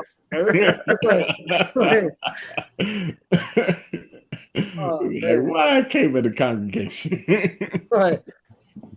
That's just hilarious. Funny moments, man. Mm-hmm. But now, let's get into Gucci Man. So he was just recently on Breakfast Club, and some information was revealed that I don't think anybody knew, but he is a Gucci Man, suffers from schizophrenia. Yeah. And what they saying about, like, people saying about his wife? Nah, his wife is looking out for him. Yeah, like, she's protecting him. She's protecting him. Like, they saying she's controlling. No, she's looking out for a man. Like, everybody would love that. Everybody would love what they, and especially if, like, knowing what Gucci's been through, heavy drug addict, like, as a wife, she'd be like, yeah, she could be overly protective. Yeah, I've seen what this nigga been through. I've seen the company he kept. We got him together. He's clean now. No, I'm going to keep him away from all you motherfuckers. Y'all can't say nothing to my man or go through my man without going through me. I respect that. Exactly. I respect what she's saying. I respect what she said in that. Again, when I was first diagnosed with MS and I was in that hospital for 2 weeks, bro, I didn't want to talk to nobody. Everybody talked to my wife. Mm-hmm. You got questions, talk to her. Don't talk to me. She got me. And she made it like, you don't answer your phone, you get better, you get well. I'll take care of everything. That's a good wife to me. But I don't think it's schizophrenia, though. I think it's schizo drugs. Like, nigga, you did all them drugs and shit, now your brain fried. I don't know what's the like. I don't know. There's. I don't know how it goes. I'm pretty sure drug use could, certain drugs contribute to your ailments. You know what I'm saying? Yeah, could give you, like, you take abuse a drug could give you a condition. Now, yeah, right. You live your whole life, ain't have no shit. Right. You on them drugs, you get off, you get clean. Now you all fucked up in the head. Now you diagnosed with some shit that you ain't never had. Because again, your body, our bodies constantly change. And then if you are a drug addict, you comatose, so you don't even peep what's happening. When you come off of that shit, now you got all different type of nerve and all different type of injuries, brain injuries and shit, heart injuries, heart complications. No, nigga, those drugs could. I'm not saying that's the truth, but now that he's clean and cleaned himself up, now he's probably seeing the effects of the crazy life that he once lived. Maybe you could be right. Maybe. So all I know is, though, I'm not mad at his wife, and I'm not mad at Gucci for letting people know. I think that's commendable for him, coming out, because most niggas won't say I got schizophrenia, trying to keep up an image. But I definitely got love and respect for his wife, but protecting him from all the bullshit. Maybe I'm ignorant in saying this, but what is schizophrenia? Like, what is that? When you see people, I see dead people. It's it has its differences, but I get the definition right now. Like who's that? Schizophrenia is a chronic mental health condition that affects a person's thoughts, emotions, and behaviors, categorized by a combination of symptoms that typically appear in young adulthood. Hallucinations, delusions. Yeah, that's what I'm saying. Hallucination, delusions, thinking and speech, bizarre or inappropriate behavior. Okay. Lack of emotional expression, apathy, lack of motivation, social withdrawal, and cognitive difficulties, problems with attention, memory, and decision making. So, and again, cognitive issues. Drugs do that. He be saying OJ the Juice Man dancing in his house every day, and OJ the Juice Man ain't even really there. Quarter brick, half a brick, whole brick. Hey, that's crazy. And he like, even though we should not be I should not be laughing at that. He like, should not be laughing at that. OJ Juice Man just in his house dancing and shit. He like, OJ, I'm back here. That song was a classic. Oh, that was a time. That song was a classic. that was a time when OJ and Juice Man and Gucci was out here cooking. That was a time. That is one of them songs I know word for word, bro. That's a fact. I think everybody know those. Again, that was a time, and I'm glad to see Gucci clean. But that was a time. Quarter brick, half a brick, whole brick. Okay, Gucci man, like the chat. Nigga, that shit used to go hard.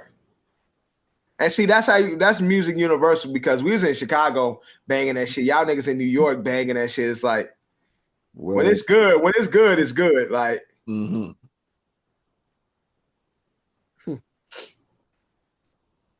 yeah. But shout out to Gucci, man, getting his life together. He just released a lot of his artists too. Got them out their deals. He only got Pooh Shiesty and like one more artist.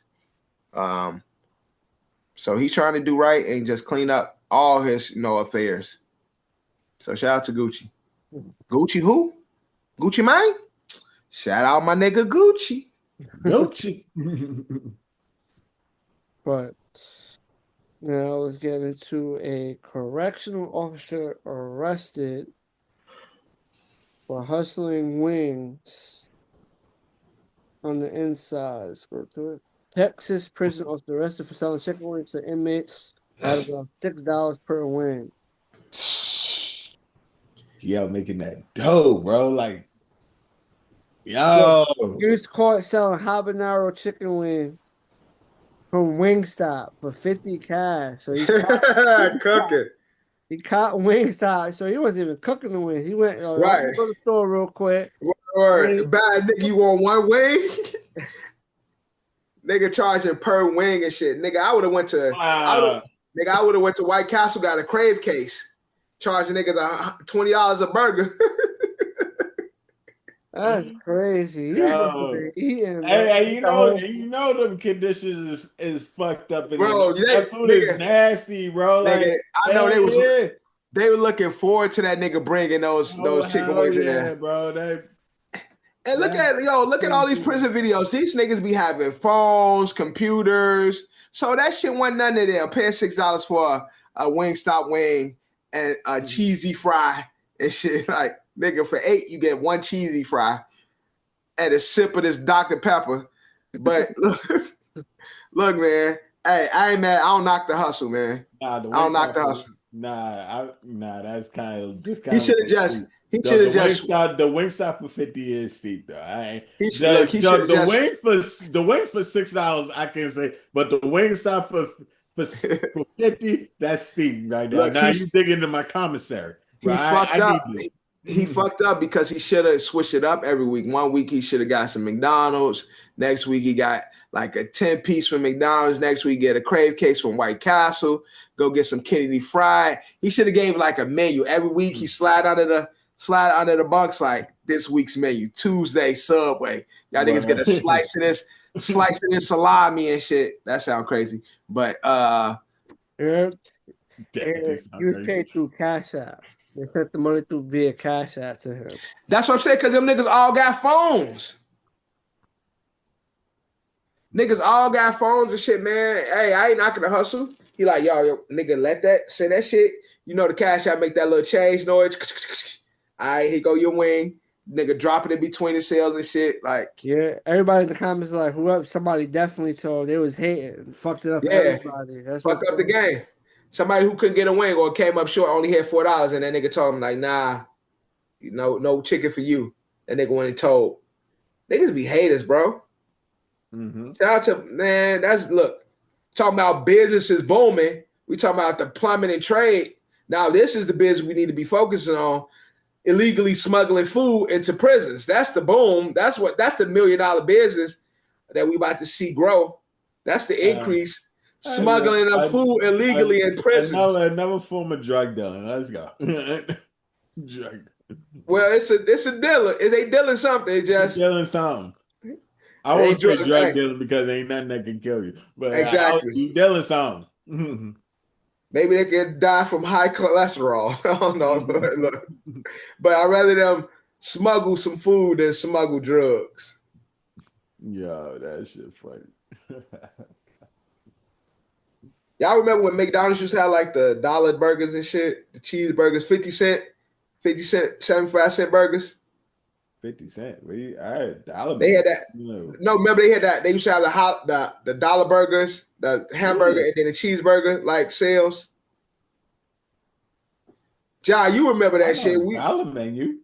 I know. No, not the dollar menu. You used to have those specials like once a year or so. They had like 50-cent hamburgers, 5-cent cheeseburgers. I missed those. I definitely missed those. McDonald's. They probably did. They definitely had McDonald's definitely had specials, but you know, like, well, I went to McDonald's every now and then too. Don't get me wrong. Don't say every now and then, nigga. You went every day. Back in our Berkeley days, you ate that every day. No. Yeah, you're tripping because I spent a lot of money in Buffalo Wild Wings. Yeah, that too. Wild Wings. That too. That's what I'm saying. There's places I frequented more than McDonald's, but every now and then. And the Chinese food court and the Chinese food court, Spanish spot, Carambas. Oh, Carambas. I'll take the walk to Kennedy Fried every now and then. Oh yeah, definitely Kennedy Fried. But there was a McDonald's around us. Yeah, right across the street from our dorms. In the Chinese mall. The White Plains Mall. That's what the White Plains Mall. Well, maybe because maybe because I don't be going through the White Plains Mall like that. Yeah, you should go through the main building and shit. Yeah. Oh, wait a minute. Walk past the White Plains Mall. But you should walk past it, though. The gallery. No, not the Galleria. The one that's by church. The church. Because remember, we had the Chinese mall that was right across from Church Street. Yeah, I know that one. That in that mall at the bottom. I know the one in the Galleria because they have a McDonald's in the food court. They used to do have a McDonald's in the food court. I forgot about that one. The Ishtar Deli was in that mall too. Yeah. I mean, like I only went that mall like a few times, like when I needed to. She had like the comic book, crazy. Comic book store in there. They had a whole supermarket in there, but the Asian market. Yeah, I definitely knew that. But it's mainly when I went to the DMV. That's when go the DMV. That's where I went. DMV was in. There was a few things in there. It's just mad random shit in there. Yeah, it was mad random shit. I used to just walk on the floors to see what's in there. Like we used to frequent that mall a lot. It's crazy that shit. Yeah. The comic book store was definitely the comic book. I did go to the comic book store definitely a few times. Definitely. They used to be having shit. They even had the shit to teach you English in there too. Did they? Yeah, they had the shit where you go to learn if you wanted to learn English. The ESL classes and shit. Yeah, they had that shit in there too. I don't remember that, but I knew English, so. Yeah, as I said, it's not a thing, but like you said, just casually walking around, just seeing everything that was in there. Mm-hmm. That was a bunch of random shit in there. That was crazy. I'm just thinking back on breakfast times. I didn't really eat pizza that much, as much. I feel like I always ate pizza, but I feel like nigga, only time I ate pizza is when the school was providing it. Yeah, when they have the nasty familiar pizzas. Yeah, Financiers. That's the only time I really ate pizza, or maybe on a late night when there's nothing, I'll go get Mario's. There was no like pizza. Mario's was fire. Mario's was fire. Yeah, Mario's was good. There was another one. It was Mario's. And it was the other nasty nigga on the other side of the street. I ain't like them though. It was Mario's and another one. Man, it was White Plains. Y'all didn't really. Yeah, I wasn't a big fan of Millionaires. Financiers. Yeah, Financiers. That's what I call it. Financiers. I'm trying to think. What other places? Yeah, but other than that, go to the mall, the food court, get some food from the mall. Yeah, niggas never really ate pizza unless the school was giving it. Yeah, because there was no like. Yeah, no good pizza over there. There was no good pizza over there. But yeah, like it wasn't nothing crazy over there. I ate McDonald's, but I didn't. It's still, but there's other things I frequent more than McDonald's. The good old days. Nigga, I used to get a parfait and a sweet tea every day at McDonald's. Parfait and sweet tea? I mean, that's not bad. I thought that was like a healthy breakfast and shit. Like I used to go there and get a parfait and a sweet tea and shit. And then we had the days where we cooked in the dorms too. We had them days when we cooked in the dorms too. So when we tried to cook. and the spot across from Berkeley where you go in and get the fries and the burger. The spot. What spot with the fries and the burger? Yeah, what is that big? Is that big? Oh, 460. Yeah, 460. Yeah. Right, yeah, that's true. Yeah, that's a fact. I used to get breakfast from there and everything. You get a discount. Yeah. They were too still expensive for me. I'm not gonna hold you. I feel like people they was gatekeeping that shit. Yeah, it was. Yeah, they weren't trying to let niggas know that. It definitely was gatekeeping that shit. I did not know about that shit late in my Berkeley time. Like, why the no one told us this? Yeah. The first year I did not know about. My first year I didn't know about that place. I knew about it in my second year. I'm thinking like, why is everybody going to that place? And then I just like. Some person told me. I feel like I tagged along with somebody. Somebody was going, and I'm like, "What the fuck is this?" And it was like, "This what I'm saying." I was like, "When this shit was here, I ain't never know this was here. I live here. Like, I never seen this." Yeah. The whole first year, I never knew that place. Yeah. Oh, it was there.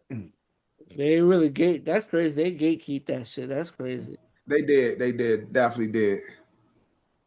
I feel like Berkeley should have did a better job of promoting it. Like, yeah, because we get a discount and shit. Like, I mean, tourists, man. Like, I remember they used to give us those cards where it's like, you go here, you can use this card for this and that and shit, and then you go to a place, they be like, "Nah, that shit expired. We don't use that no more." Check y'all niggas.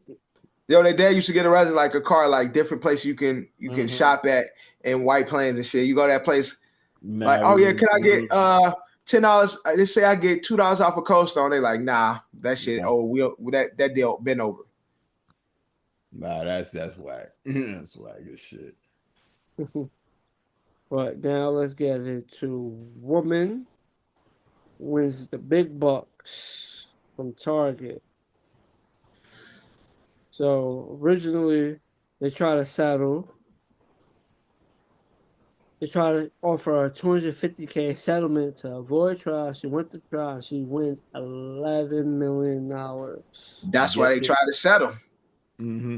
Yeah, Mcall, the way I look at it, if they try to settle whatever number they offer, it's more. Give me double. You gotta give me double that shit. Even though double is, she still want more than what they doubled, but even though like because they do that because they know you would like. Most people don't want to take it to trial. Spend all that and spend all that money and then you lose. Yeah, you lose that way, right? You spending all that money on lawyer fees, they banking on you doing that, even though they don't want to do that either. Like, they don't want to spend no damn lawyer fee. But they know they can outlast you. So it's like, settle. We gonna save some money, but if you want to go to trial, then we gonna play the long game. Whereas, okay, we gonna keep pushing it back. We gonna keep rescheduling, and then hopefully, the whole point they try to drain your pockets. Right. You can't afford the average person can't afford to go to a lengthy trial versus situation. So that's their whole game plan. Is like, oh, you don't want to settle? We're gonna boom, boom, boom. But when you got enough, by the hour, like gotta pay on everything. And then you have one of those lawyers that I forgot what type of lawyer it's called, where they you don't pay up front, you pay them pay him a percentage of the outcome. Yeah, of the outcome. Yeah. So she had a good lawyer that look like, yeah, we gonna win this shit. Like they gonna pay up. So she got 11 million. That lawyer probably got their little 2%, 3% of that shit, and it's like, hey, congratulations, we just smoked their ass. But Target been fucking up anyway with people the last year or so. So fuck Target. That's why nobody's in that shit no more. Yeah. Like, when you carry on the DEI it's right, bad. exactly. It's bad for that because feel for the people that because A&P got the tone in there. Nobody there to buy that shit. Really? Yeah. That was like a big thing. Like to get you, they got their products in Target. I remember the stream. That was like a big thing because they had it in online. They had the tone. But like to get an actual brick and mortar store, right, in a Target, that was a big thing. But people not frequenting there no more. So people are not frequenting there no more. Like, I guess they still have their shit online, so they make their money that way. It just was a big thing when they got their product in Target. Right? Yeah, that's dope. Mm-hmm. Definitely dope to have your shit physically available in the stores and shit. Like, exactly, that's fire. But fuck Target. So congratulations to this sister. Mm-hmm. Right. Exactly. Get your coins, queen. Word. Block it. Let's get to, I guess it's a fucked up, about clip that went viral. Overall situation is fucked up, but Kevin Mcall was just on the show, basically talking about, obviously, he don't got it like that. Like he don't got, his funds ain't what it used to be. And talked about his EBT, started crying. Yeah. And basically said he'll get like, he'll take what he said he'll take how much, like 20,000, 25K, something like that. 25K. 25. You get 25K that he just on fucked the up in the song game. But when I seen that clip, the first thing I think was like, damn, it sucks. It really sucks for him. But I remember he was heavily beefing with Chris Brown. Heavy beefing with Chris. Was talking a lot of shit about Chris. Talking about he did a lot of writing and a lot of. I'm not gonna lie. I think he also talked about Chris Brown's daughter as well too. So I don't know about that. I just know he was talking. He put a lot of sauce on what he was doing for Chris, and he gave himself credit for a lot of Chris' success. Yeah, he said, Chris was good in California because of him. He's originally from there. Like, so that whole blood shit, like, that was, he felt like, he gave Chris, he gave Chris that new respect and energy. Like, what I'm saying? He took a nice chunk of credit for who Chris was and shit. And Chris was against that. But also, what's funny about Kevin Mcall, I saw a long time ago a video of him talking about like when he was up, how he blew $8 million. They used to, I think it was on MTV. It was like they had a show where like celebrities would talk about like how they fucked up money, like, and he had an episode on there where he was talking about how he blew $8 million on cars and partying and shit like that. So it's like, and trips and women, like he blew like $8 million, like $8 million, like 6 months or some shit, something crazy. Just living a wild, fast life. And so like, it's unfortunate to see him in this condition now, but also he did have money that he blew. It wasn't all like he was fucked. It wasn't all like he didn't get the, his proper payment. Even though I have seen there has been people saying like, I don't know if it's true because I'm not in like music business. Yeah. Like, for writers and songwriters, the only way you get paid is like if your song is placed somewhere. Right. Like you could be working like if you're like working in the studio with artists and whatever. Yeah, you can have placement everywhere, but if it don't, if your song is not like on an official project, You're not getting paid for the time that you spent. And you could have been working on like 10 million songs for this artist. Like right. And I think he did a lot of the mixtape, the fan of the fan shit that Chris Brown did with Tyga. Like that Piff type shit, like not official record label sanctioned out projects. He did the Deuces. Yeah, you still get writing credits for on a mixtape. Like if the mixtape.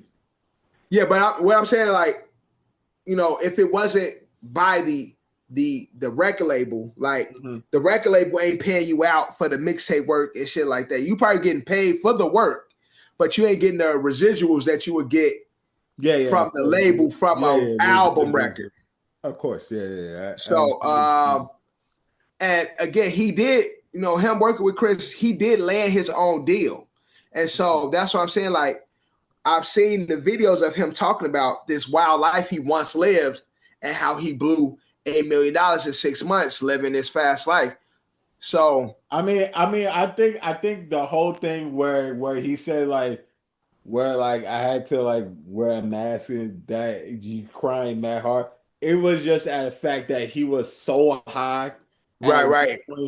And now it's just down here now. Yeah, it was overwhelming. Like to see where you once were, and now you basically at the bottom right now. Yeah.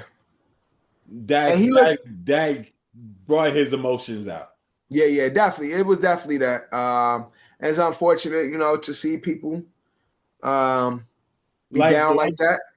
Like when you're used to it and you don't have like such a high, you would probably not. Yeah, the ceiling wasn't how you have a large fall. To when you're crying on that, but you just see that you was once living the life. Yeah, like you had everybody was killing to be in your position. Right, you was in a star. You was making money. You was living this crazy LA life. And then again, to see it plummet, I'm pretty sure that's a lot to deal with and shit. But you know, I empathize with the brother. I wish him well. Young Thug did say he got $25K from him if he wanted. I think he took that back because Chris Brown responded to Kevin Mcall. Right. Because he said like niggas be busy. I'm pretty sure Breezy will give you that $25K. Breezy ain't giving him $25K based on his response. Yeah. Breezy ain't giving that nigga $25K. Ain't like he can't. I agree. You did give for. Chris is not the factor on why you're EBT on EBT right now. Right. I mean, you quote that he owes you for those 4 songs, but once he pays you for those 4 songs, you're actually like what you do after you pay. That's on you. That's not on Chris. No, and that's what I'm saying. Like you said, Drew, Chris owe you for these 4 songs. But Chris ain't put you here. Yeah, Chris ain't do that. Like your own, mismanagement of your money got you to this point. Yes, exactly. I'm pretty sure there's probably other people that owe him, but again, your mismanagement of your money got you here. And so, hopefully, whoever owes him, give him what they owe him, and for that, I hope that he can, have his, fix his life. Yeah, I wish him the best. It sucks, but and it just makes it worse. Like, obviously, you had issues, and it makes it worse. Like I don't know. Maybe if they exchange didn't get as crazy, maybe Chris Brown would have helped them. Right. If the exchange between them way back when didn't get crazy. Yeah. When it was going back and forth and really heavily beefing. Right. They would just have to falling out. One went there one way, one went the other way. There's a possibility. Yeah. Oh, damn. I don't fuck with him, but he's doing bad. I don't want to see him doing bad. But the way Chris Brown viewed it, he burnt the bridge. So can't be burning bridges. You don't know who when you're on the way down, you gotta grab on something. Yep. Shit, like Chris said, once the bridge is burnt, that motherfucker gone. Like hell yeah. I agree. Like sometimes that shit is totally true. Like that is true. So it is what it is. But I'm wishing the brother the best. Okay, what's on the bus, man? Hopefully, You can't be dissing me and then looking out for me to help. You're right.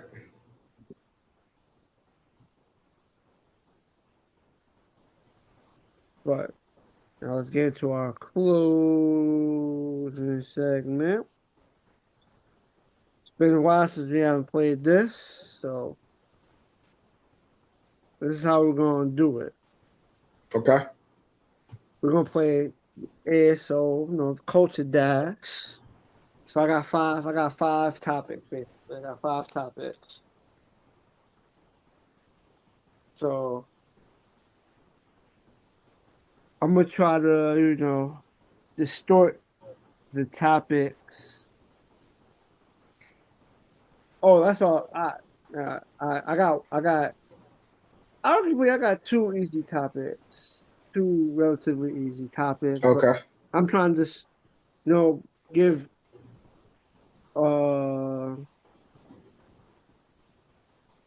let's see, trying to think. So basically, unless y'all want to just run through, everybody gets a shot at each topic and stack up points that way.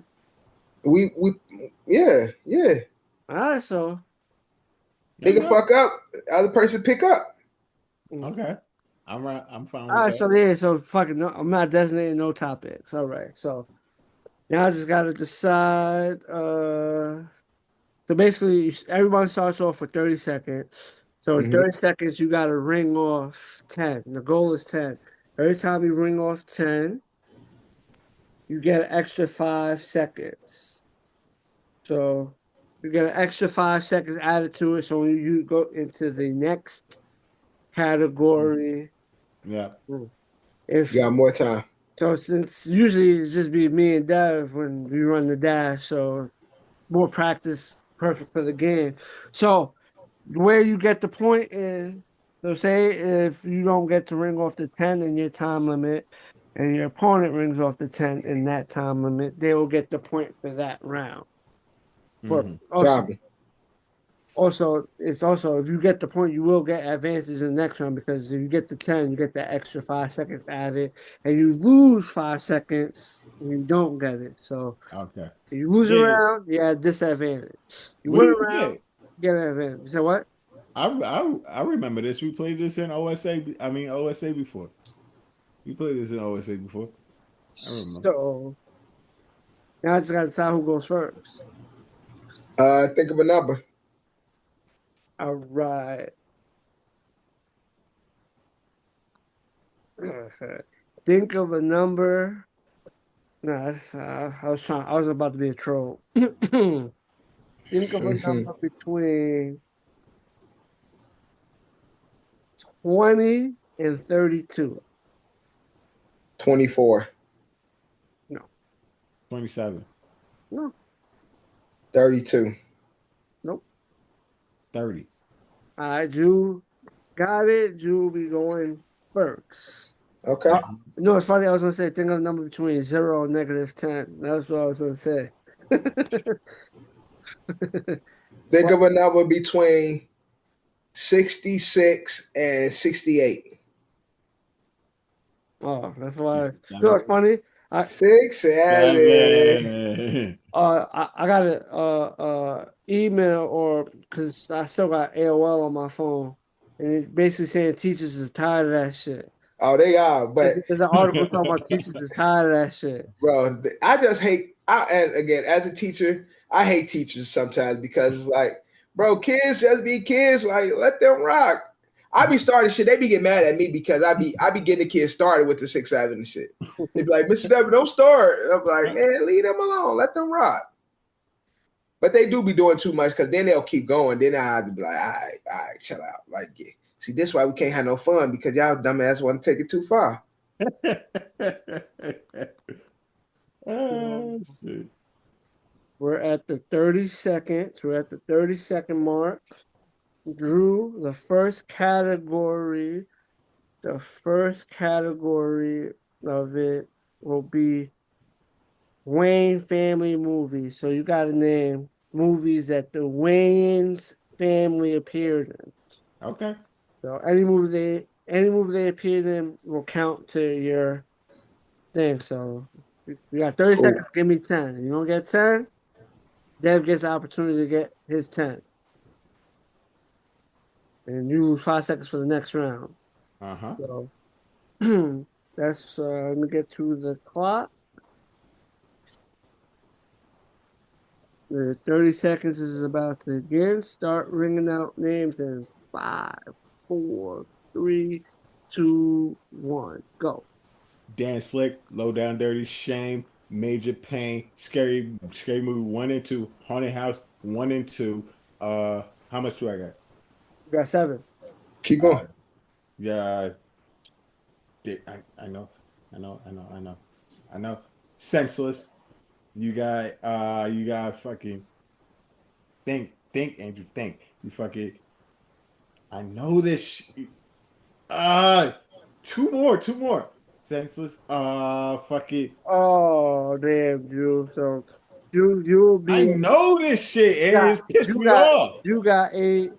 And I know this shit was on. It's on the tip of my tongue. Little Man, and then fucking. Shut up. yeah, you just helped Dev out. Remember, it's a game. You're competing. So Drew got 9 for that round. So Drew, It's gonna be harder for me because he got so many. Drew got 9. And for his next round, he'll be at 25 seconds. Now, Dev is on you. Do I get 30? Do I get 35 seconds since I'm going second? No, you get the same 30 seconds. You get the same 30 seconds. But do I get to say? I guess I got to say 9 movies, even though he said something, right? You gotta get the fresh batch. You got a fresh batch. So I gotta say 10 new movies that he didn't say. Yeah, that's crazy. You can't copy my movies. No, that's what makes it competitive. You know what I'm trying to say? Can't copy my movies. That's crazy. All right, let's get it going. He got 8, and that last one he rang off. You know, it's funny. Yeah, I know. You can use the last one I rang off. Okay, that wasn't. I know. That wasn't. I know. After the clock, but this will start in. Also, disclaimer is a 2-second violation for every time you repeat your opponent's. Got you. So 30 seconds. 5, 4, 3, 2, 1, begin. Little Man, White Chicks, I'm Gonna Get You Sucker.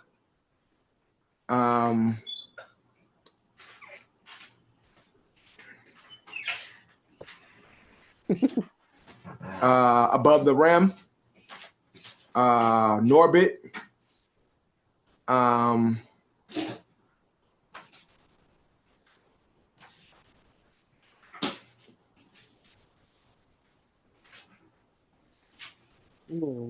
out. That's all I got. I got. 5 for that round. Yeah. You know what? White Chicks and Drinking Your Juice in the Hood. Fuck, man. Oh, don't be a menace. Don't be a menace. You got Drinking Your Juice in the Hood. You see, it's when I know these movies when you're on the spot. That's when. Oh yeah, when you're on the spot, that's the ill of the game. It's like I know these fucking. I know Wayne's movies. Like the fuck. Yeah, it's the brain. It's the brain freeze that the pressure always does it. So therefore, they both have 25 seconds. So currently, Drew is up 9-5. Yeah. So round 2, they both start off with 25 seconds. In round 2, because they both lost. But Dev, it starts with you. The second category for him. Dev is gonna eat up this category. So, but you say that, but when you say that, I usually fuck it up. This one, I think you'll ring off. But you have this. But remember, you have 25 seconds. So. This category is WCW wrestlers. WCW. Oh, you fucking kidding. Okay. WCW wrestlers. Anybody that ever wrestled in WCW. Okay. Actually, that's pretty easy. Yeah. You got 25 seconds. And remember, you can't copy each other's pick, so you got to pay attention to the shit he said. So 5, 4, 3, 2, 1, and go. Goldberg, Kevin Nash, Sting, DDP, Booker T, Raven, Sting, Lex Luthor, Hollywood Hulk Hogan. He said Sting twice, nigga. Hollywood Hulk Hogan. Rick Steiner, Scott Steiner. All right, so yeah, you got 10. You got 10. You got 10 with 2 seconds left. He said Sting twice, I think. He said Sting. Yeah, he said Sting twice. I don't think I said it twice, but Drew said I said it. So when I rewatched it back, Drew's paying attention, but you remember all the names, so he got all those names, Rick Steiner and thing. So Drew's Dev especially had 10 points for that round. So his total score is 15, and he'll have 30 seconds for round 3. You got that +5. Drew, this is on you. Your round, 25 seconds. You got to name everybody he didn't name. So, I know he named it. He named some of the big dogs, but they're still. He named the big dogs. There's a few I missed though. There's a few I missed. No, there's a few big dogs. I know. But all right, 25 seconds, Drew. You ready? 5, 4, 3, 2, 1, and go. Scott Hall. Sonny. Chris Jericho. Eddie Guerrero. Steve Austin. Yeah. When he was the ringmaster, and then you got WWE. Keep going. And then you got Triple H when he was over there. You got 6. You got 6. The long one off. So, in total point battle right now, you got the Big Show. Yeah, the Big Chris Show. Benoit, Dean Malenko. Chris Benoit was joined. Yeah. I thought he was ECW. Chris Benoit. No, he was there. I'm not gonna lie. I think Sonny was ECW. I don't think. Sonny. The remember the girl that came over from WWE. She threw the women's championship in the. Her name's not Sonny. I know what you're talking about. Her name's not Sonny. Sonny. No, her name is What's her name then? Her name's not Sonny. Sonny's the one that was in WWE. A woman. Girl. Let me look up.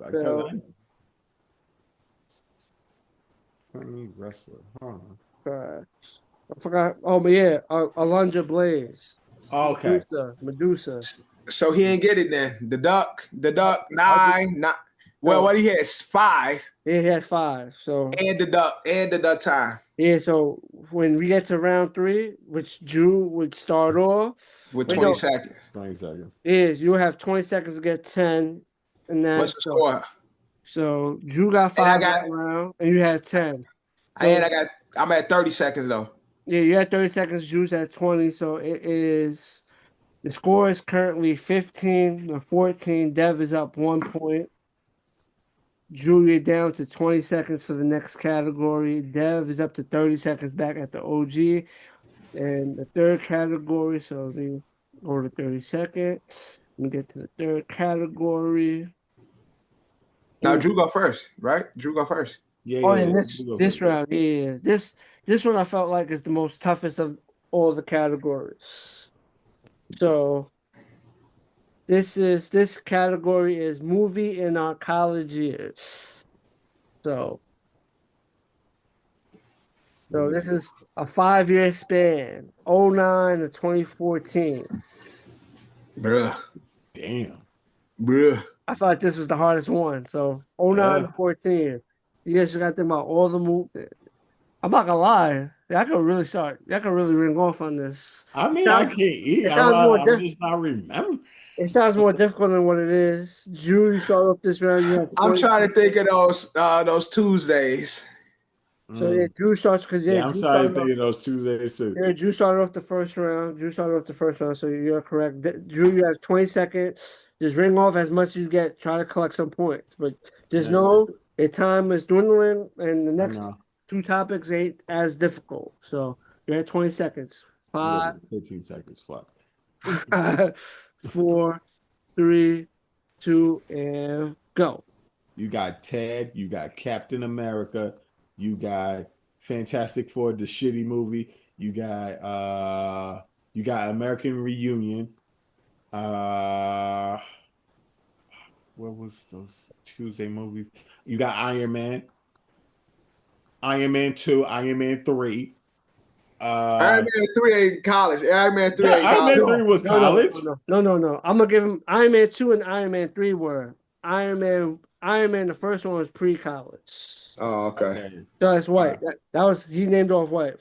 That was 5. Thor. Your time up. Your time's up. Thor Man. the Underworld.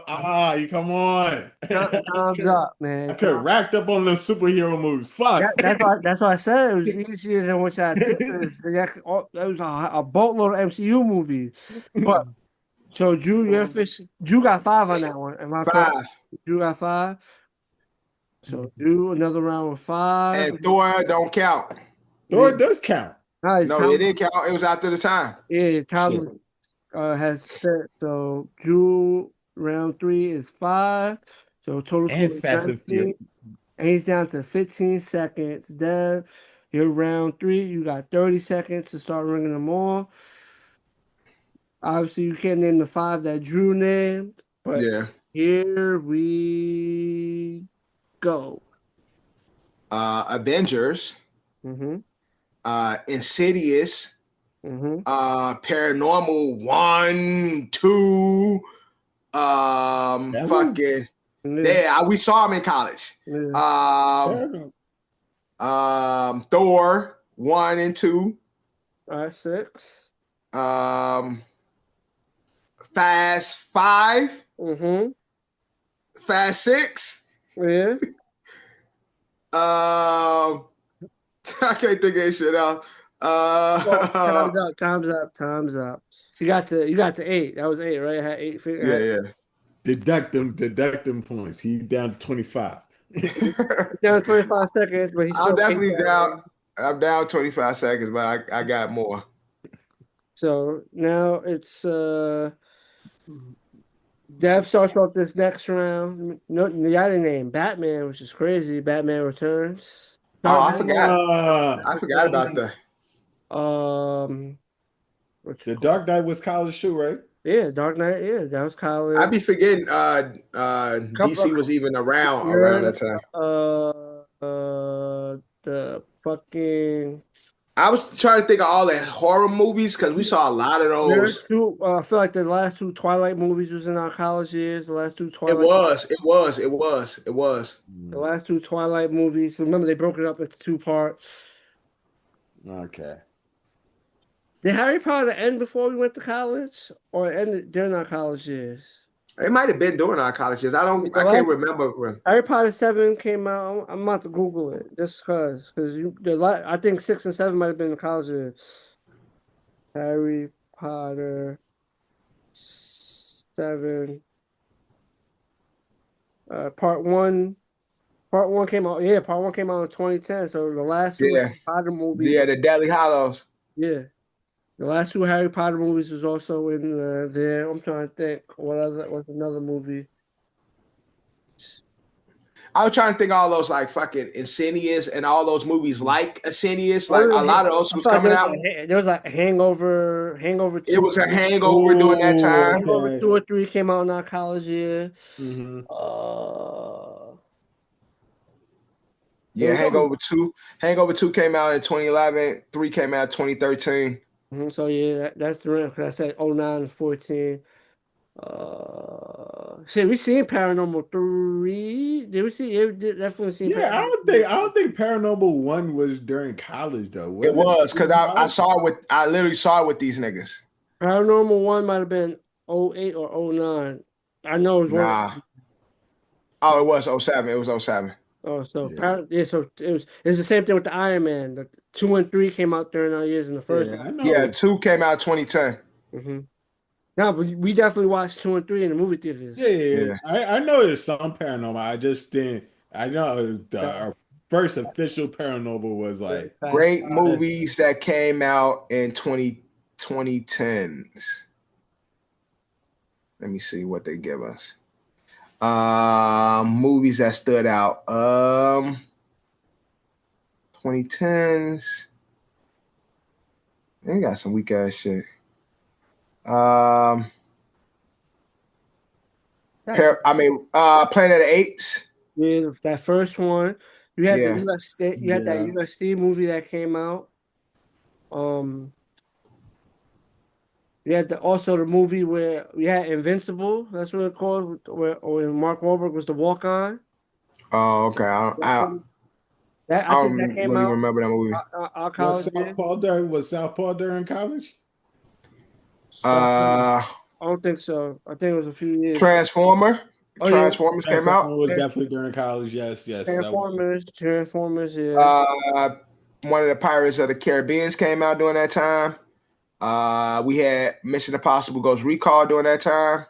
We had that fight movie. I said the UFC. It was that fight movie. I forgot. It had Christian Bale in it. It had Amy Adams. It was two brothers. The one Amy brother, Adams. The one Southpaw? Was that the name of the movie? I thought Southpaw was Southpaw was the one with Jake Gyllenhaal out there. Yeah, you right. I know what you're talking about. The one brother, The Fighter. That's the movie. Right. 2010, The Fighter. We watched that together.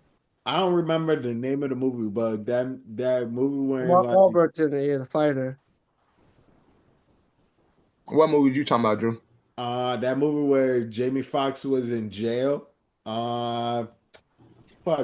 Sinister came out. Sinister came out during that time. Yeah, You talking about Law Abiding Citizen? You talking about Law Abiding Citizen? That's a great movie. I just saw that again the other day. Yeah. Hunger Games came out. Oh yeah, you had the Hunger Game movies. Yeah, that's it. There was definitely a movie. Law Abiding Citizen, you had the Hunger Games. The Devil Inside. This is all the movies from 2012. I'm looking at it per year. Contraband, Mark Wahlberg came out 2012.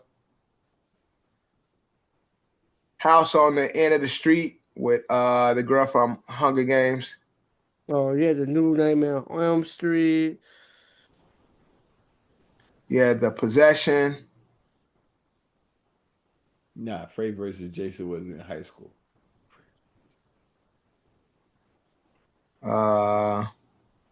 Yeah, The Safe House. Oh, with, Megamind. Looper.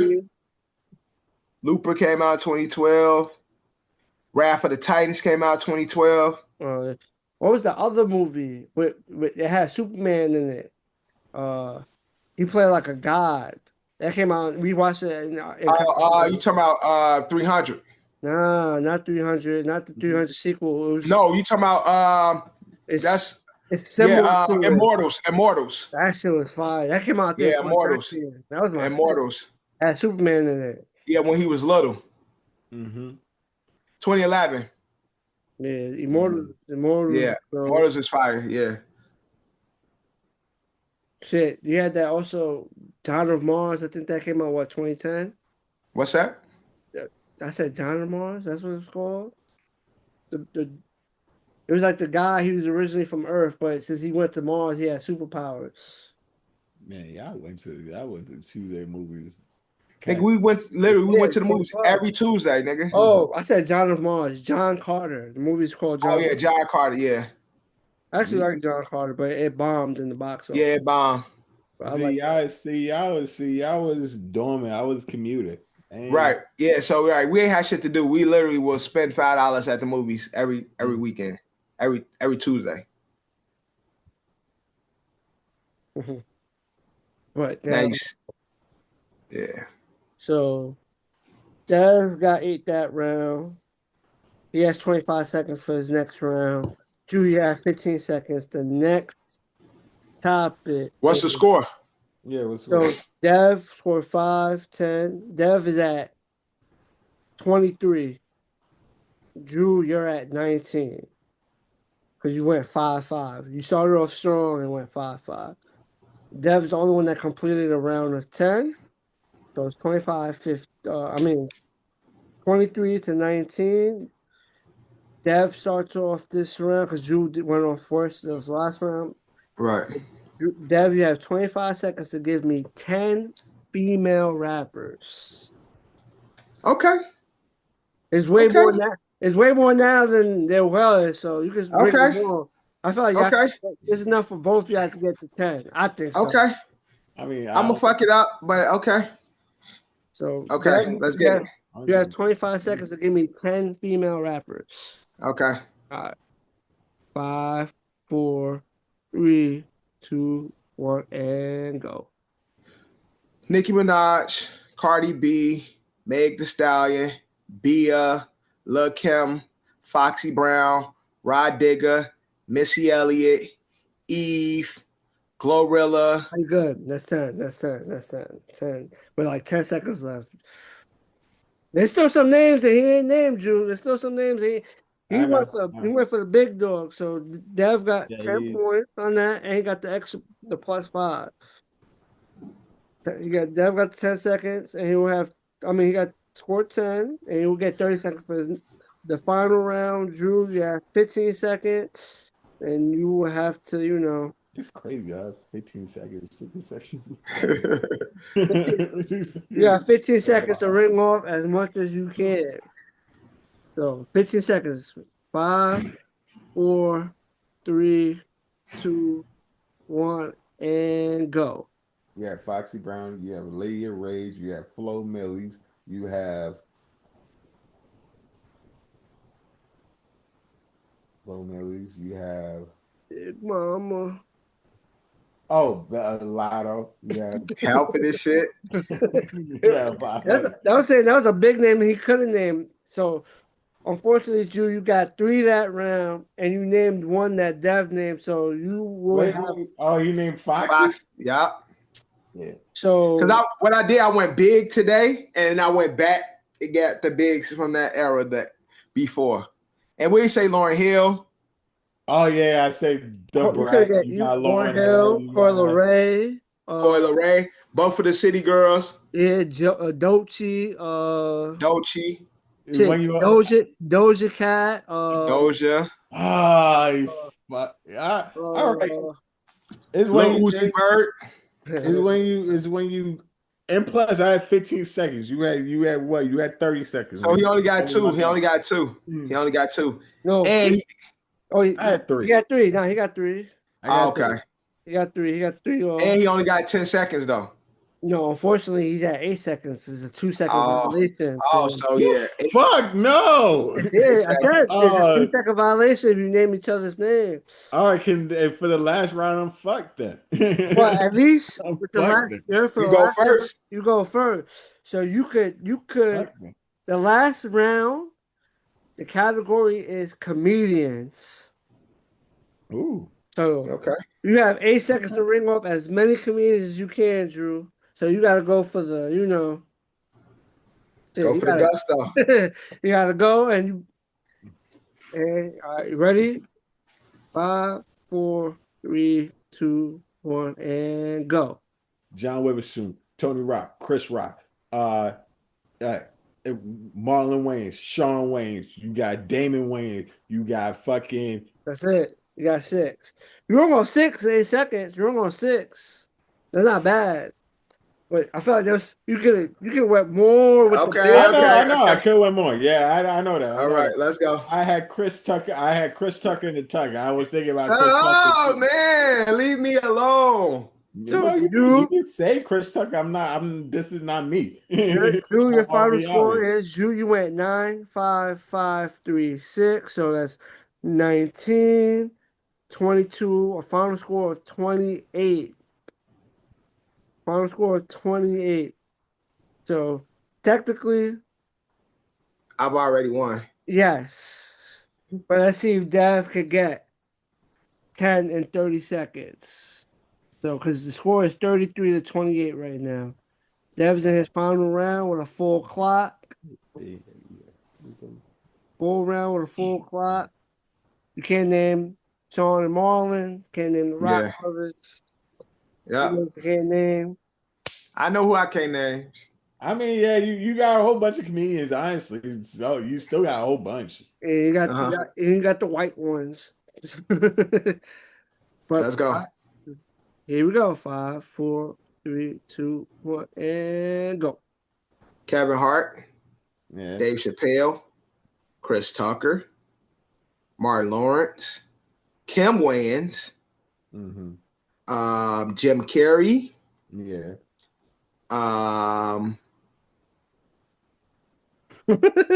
There's some more. Like, damn. Yeah, I know. No, Dev don't care. Fucking, you know he won. Drew Carey. No, Adam Sandler, Will Ferrell, Rob Schneider. It's all right. It was all right. He already. All right. I won. It's all right. I need the 10. Shout outs to the white. Shout out Kevin. You know what's funny? Frazier. You know what's hilarious? Yeah, both named 6. So in 8 seconds, Drew named as many as Dev named in 30 seconds.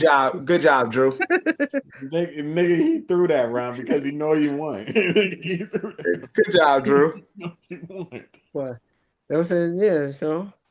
Like I said, this is also a game that still could be worked on. And it's fun when it's more competitive when you're going to get somebody. It's actually fun. It's always been Dev versus the house. You versus yourself, pretty much. So it's like, but like I said, I had a good round. We had the first violation. You named something that you named, and boom, 2 seconds. I was that Fox. I was like, damn, bro. No, because I did. I said Cardi, Nicki. I said Foxy, Kim. I got the juggernauts out of the way, like. But okay. But with that being, that's a wrap on this brand new episode of Another City Opinion Podcast. It's your boy John, my co-host Dev, my co-host Drew. Remember, this is brought to you by Culture Dash, sponsored by Don's LLC. Please like, comment, and subscribe. Engage with us. That way, we just trying to grow. Word. People, don't gotta take our opinions and stuff seriously, but we wouldn't mind talking to you, the audience. Create our big audience. We're just trying to grow. So like, comment, subscribe. That was it. We are out.